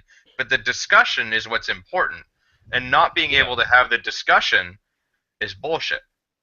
And the discussion also helps people understand that different groups of people, this is where we get back to the race demographics and whatnot that was proposed to be irrelevant, have different experiences in this world. I do propose it's irrelevant. I don't care what race someone is. How is that relevant to the statistical analysis of what type of things should be built in a community? I haven't conceived of what the government will come up with next, but I'm sure they'll find a way to make it relevant. Fair point. I have not considered we all have different experiences here. Like, for example, the white male is going to feel like he's, taken advantage of, and he gets nothing from the government, and he's going to feel like everybody else gets something from the government. The white female is going to feel like, they get treated one particular way, but if I was black, maybe I would have gotten that job at the CBC. Like everybody feels like another group is preferred. Well, and when you have groups that are petitioning the government based on a racial cause, like, and I'm not saying they don't necessarily have a legit issue, like for example, like Black Lives Matter. I mean, I certainly do think that certain cops are racist, and they do treat people of color in an inappropriate manner, but when they're petitioning the government to receive treatment in a different light, like that does affect us all, especially when one of the founding members of that movement tweets anti-white, like not equality, but like anti-white, like oh, are you talking about the women in Toronto? Please, Allah, give me the strength. Yeah, please, Allah, give me the strength not to kill white people. Like, to me, that... See, if she was pan-Germanic, like neo-pagan, she wouldn't have to do that sort of thing. Well, yeah, but like, and that's the thing, right? Like, it's two wrongs don't make a right. So, while we can't be like, kill all the black people, they shouldn't be able to say, kill all the white people just because... Throughout history, some, not all of us, because we weren't alive then, but some white people treated their ancestors in a shitty way. Yeah. Like, that's not fair. Of course. But, I'm kind of, my mindset, and this kind of like summarizes my contributions to this podcast, in that the problem isn't the people being elected to office. The problem is the office itself. Like, as long as you have these government institutions, they will subsidize behavior X, Y, or Z. And, person 1, 2, or 3 is going to be upset that they're compelled at gunpoint to subsidize whatever type of behavior is out there, or whatever we're talking about. Like, if there's going to be a program, for example, a topical, to bring in Syrian refugees and provide them with housing in downtown Toronto for like months on end, and then provide them with other housing, or in English lessons and other types of educational programs, that's being done at the expense of something else, right? Yeah. Like, any tax dollar spent, it's not only a monetary value there, but there's an opportunity cost. For example, maybe if the federal government didn't spend $500 million importing Syrian refugees, they would have had a slush fund to throw at the Alberta wildfires, for example. Like everything I that the want to do a government whole does. show on the Alberta wildfires thing, because It'll there is a happen. slush fund for that. I'm just waiting until it's all settled so we have all of the facts and we can present I know, like an gun informed owners. opinion. Gun owners should get together, photograph their handguns, their AR-15s, all their black rifles, their ammunition stockpile, their plate carriers, you name it, and we'll put out the Alberta wildfires with liberal tears. I'm in. Amazing. But no, I mean, that's the thing. Like, I don't even know where I was going with this, but like, I'm editing it out anyway. I'm done the first bottle of rum. Luckily, I haven't had to get into the second one, but yeah, like it just pisses me off that people just don't stop and listen and like question everything. Like, you don't have to agree with 3 of us assholes on here, but if at least we make you stop. If you don't like it, let me know. We'll get you on the show. At least if we make you pause and think. That's what I want. Like, I don't want you to agree with me. I love debate, and the like friends of mine that are completely, totally opposite end of the spectrum from me, I love debating with them because that's interesting to me, and I love hearing their opinion because I'm not necessarily right, and they're not necessarily right, but that's the fun part. Is debating with them and hearing all that. Debate? You either reaffirm your position and you acquire new intellectual arguments to strengthen your position and to demonstrate the validity of your position to other people, or you learn something. Yeah. You cannot lose by engaging with other people. Exactly. And the people that just start calling names and this and that and everything else, it's just like, fuck you, get out of here. Like, I mean, it's fun on the internet, but when I'm in a learning mood, who is it? It's Larry King. You guys know Larry King? I've heard of Larry King. I've heard of his name, yeah. He always said that he never learned anything while talking. Yeah, well, that's bullshit. Right? I love debating with friends of mine that have a completely 180-degree fucking different viewpoint from me, because that's how I learn the position that I'm against. And you know what? Sometimes it's changed my mind. Other times it hasn't. It's just reaffirmed my position. But to me, that's just as important. Yeah, I just yesterday had dinner at my parents' place. My cousin was there, and he's going on about how stupid it is that farmers are exempt from the Drive Clean program. And I'm like, look, dude, I mean, you might value, the environment, clean air, and this and that. But the fact of the matter is like 2% of the population is engaged in farming. And if you tax and regulate the shit out of these people, they will not be able to produce food competitively, and you will lose control of your food supply. So how much is that worth to you? And he said, I never really had it put that way. A bunch of their trucks are probably run on gasoline that's not regulated anyways, or diesel fuel that's not regulated anyways. But no, it was just the fact that he mentioned it to me, who is kind of not to toot my own horn, but kind of an out-of-the-box thinker, at least compared to the people that he deals with on a day-to-day basis. And he had never had that kind of angle thrown in his face. And he was like, oh, well, yeah, okay, I guess maybe I don't want Canada dependent on a food supply from Mexico. Maybe that's not the best of positions to be in. So anyway, hopefully this podcast does for the listener what I did for my cousin. I hope so. I mean, if we're not making people think about what we're saying, well, I wonder how we get so many downloads every week.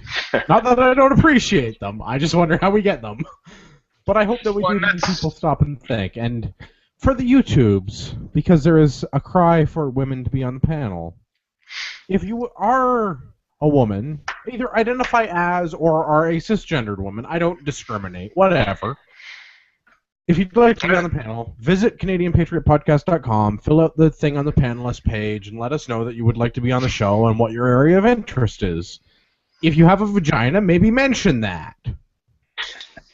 Yeah, and if you don't have a particular area of interest and you just want to come on and debate with us, I would love that. Yeah. My buddy Rick, who hopefully we will get on here, him and I are totally opposite ends of the spectrum because he is totally left-wing socialist. Him and I are good friends.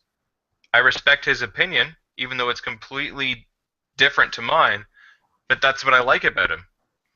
He's sort of balanced to me being where I am, and we have great debates. And if Bernie Sanders would love to be on our show, I would love to debate with him. No, Canadian politicians.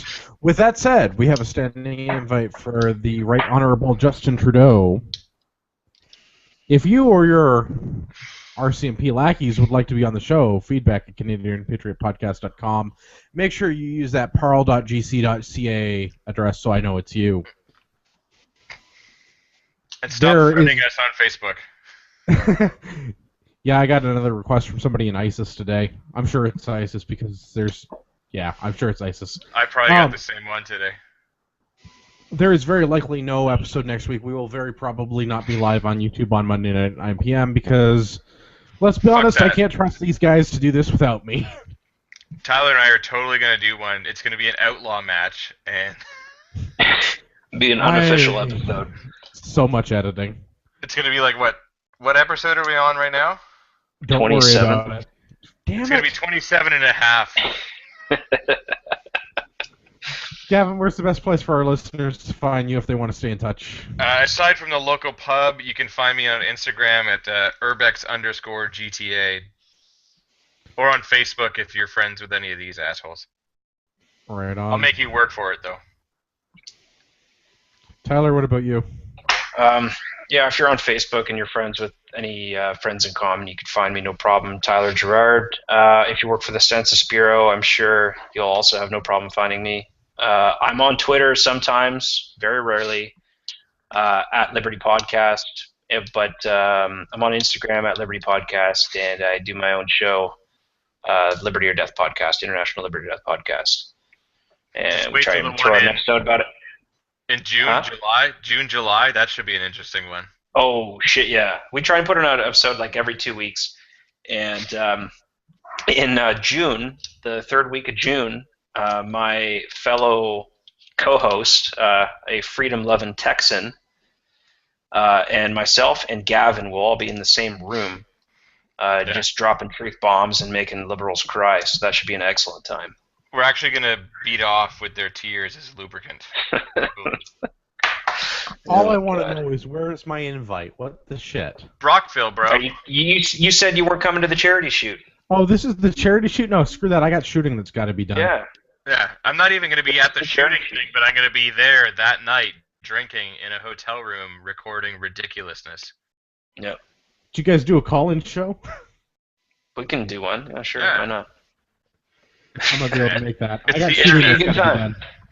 You know, I actually, I threw the invite out there for any of the American listeners, if they're in the New York, Pennsylvania area, just come up to Brockville for the night. Yeah, it's right across the river. Yeah, I mean, it actually could be a pretty interesting time that weekend. Brock Vegas, baby. Brock Vegas. Oh yeah. No, I've been to Brockville. There is nothing there. Although There's a golf club and a gas station. I think it's called the Barley Wine. Their food's pretty decent, and It's named after a total badass, Major General Sir Isaac Brock, died leading a bayonet charge, Battle of Queenston Heights. Dude was a man. He was like 6'4", when like the average height of a man was like 5'8". So I picture him on the battlefield like one of those Uncle Sam guys in a parade, just fucking like lumbering around. Not quite as badass as that like Mad Dog guy that like fired a bow in World War II or whatever and actually killed somebody. Churchill. Yeah. Mad Jack Churchill. Yeah. That dude. No, but the dude was all right. His dying words were supposedly telling his men to push on. Well, that's why whenever you drive along that road, there's like 12 block roads, but there's like all over the place. Oshawa has one, Pickering has one, Ajax has one. It's like Stainer has one. I was there today. Yeah, but 200 years later, we're still saying his name. So, man, the man will never die. Well, hopefully that'll be us one day. Wow. Anyway, just one quick thing before we kind of close out. I just wanted to plug the charity shoot. We're supporting a charity for veterans called Soldier On. It'll be in Brockville, Ontario, the weekend of June 24th to the 26th. So if you're in Ontario and you kind of have the weekend open, drop in, pay a visit, and you can meet me and a couple other Canadian podcast like personalities and some other people. There's lots of stuff going on, and drop a few bucks and support a good cause. Yeah, for sure. Soldier On's a good program if anyone's looking to. Thanks, Gavin. Anytime. Yeah. As always, my name is Andrew. You can find all my stuff on everydaytactical.com, Instagram, and Twitter at edtactical. Like we do every week, I'd like to remind our listeners that you are the true north, strong and free.